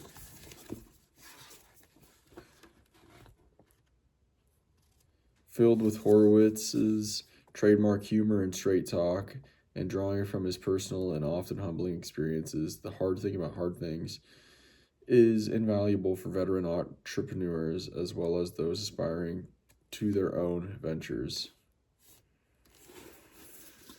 Okay, all right. The book's core principles: leading through chaos, making tough decisions with incomplete information, managing people in crises, and understanding the emotional realities of entrepreneurship. According to Horowitz, what most differentiates great CEOs during difficult periods? Their ability to follow established management frameworks consistently, their skill at forecasting long-term market outcomes with precision, their capacity to make and own tough decisions when no good option exists. Yeah, that's gotta be it. Horowitz argues that the defining skill of a great CEO isn't using perfect frameworks or predicting the future. It's the ability to choose among bad options, take responsibility, and act decisively in chaos. That's the 80-20 of the job. Decide when decisions feel impossible. What is Horowitz's core message about peacetime versus wartime leadership? Wartime leadership prioritizes delegation and consensus over rapid execution. Definitely not. Peacetime leadership requires strict control of details across all teams. Peacetime and wartime leaders rely on different operating modes depending on organizational stability. Wartime leadership focuses on preserving culture rather than achieving survival goals. I guess it's got to be peacetime and wartime leaders rely on different operating modes depending on organizational stability. Horowitz emphasizes that companies face fundamentally different conditions in stability versus crisis. The 80-20 insight here. Great leaders shift modes. Peacetime is about optimization and broad alignment, while wartime is about focus, speed, and survival. What does Horowitz identify as the most important factor when laying people off? Ensuring the process maximizes short-term cost savings, communicating the news indirectly to avoid emotional discomfort, treating people with clarity, speed, and dignity through the process.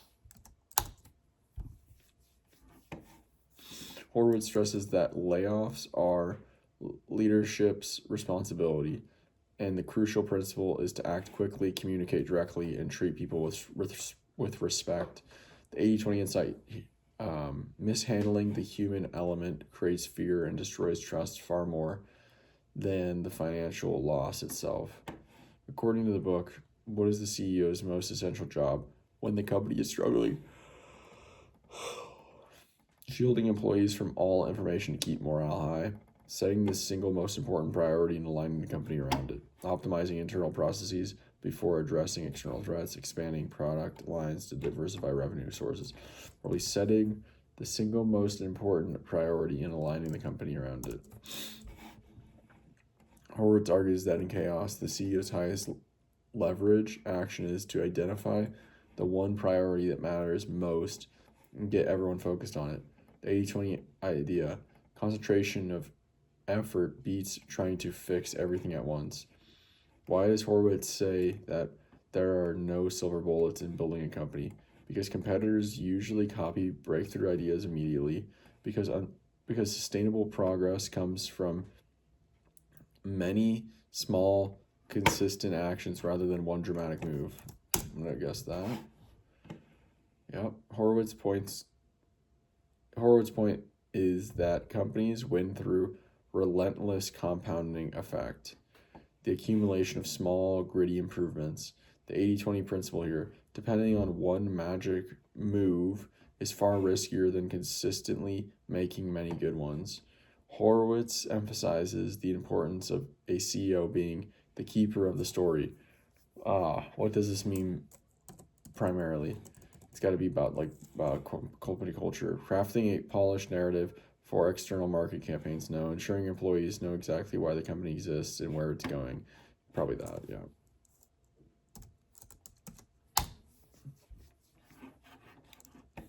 No, what?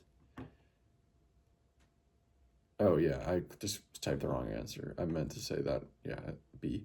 The key idea is that the CEO must continuously reinforce the mission, purpose, and direction so people know why their work matters, because in tough times, clarity of meaning is what keeps teams aligned and motivated. Horowitz argues that managing your own psychology is one of the hardest parts of being a CEO. What is the core reason for this? CEOs rarely receive external feedback about their decisions. The emotional burden of responsibility is constant and cannot be delegated. Probably that, right? Yep. Horowitz stresses that no one can carry the CEO's emotional load for them, the loneliness, the uncertainty, and fear that come with making high-stakes decisions. This is a central 80-20 insight. Mastering your own psychology is often harder than mastering strategy. When evaluating executive performance, what does Horowitz say CEOs should focus on most?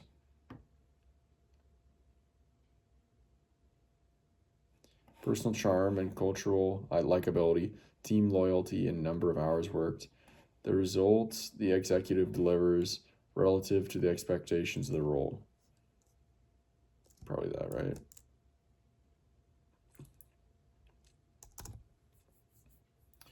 Horowitz emphasizes that evaluating executives should be grounded in results versus expectations, not likability, visibility, or effort.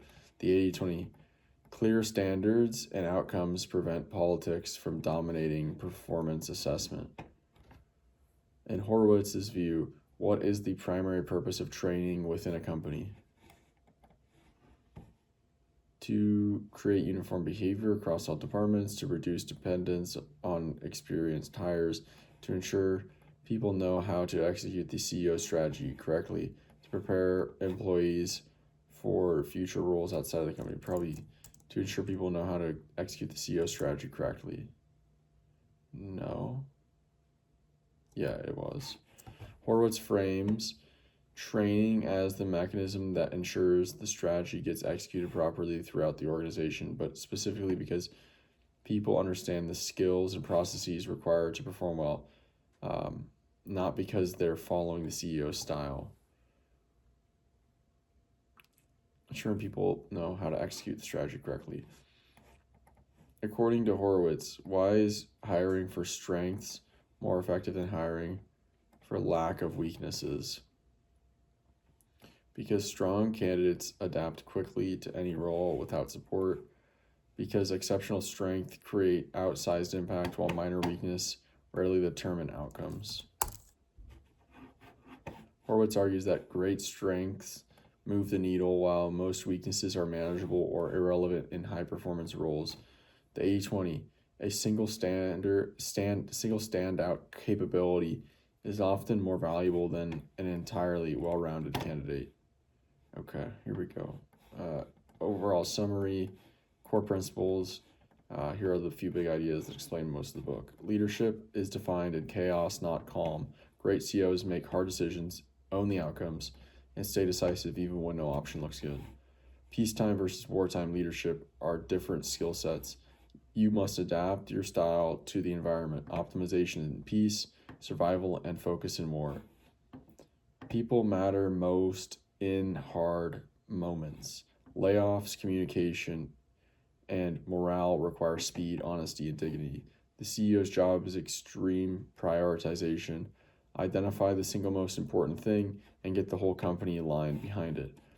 There are no silver bullets. Companies win through many small, unglamorous steps, not a giant idea, or not one giant idea.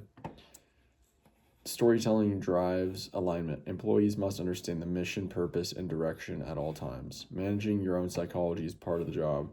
Handling fear, stress, and loneliness is a core CEO skill. Evaluate and train people based on outcomes and capability. High-performance cultures are built on expectations, results, and real skills, not politics. Yeah, that's very interesting. Some things that stood out. This is a very similar book to, there's another book I read, or I listened to, that was about the role of CEO and how it's actually glamorized, but really, at the end of the day, it's not that glamorous like what you do.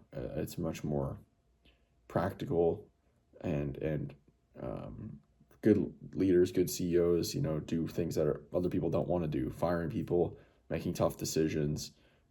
They got a lot of emotional things and stress. They've got to manage their own psychology. And I thought it was interesting hiring for strengths and also evaluating based on expectations, not how hard someone works, not the effort, not their likability, not their anything. It's just like, do they get the results? What were the expectations? Yes or no? It makes it easier to understand for people, the employees, as well as but just better for the culture, probably for keeping high performers and motivating performance rather than other politics and stuff. So that's pretty much it for today. Talk to you tomorrow. See you.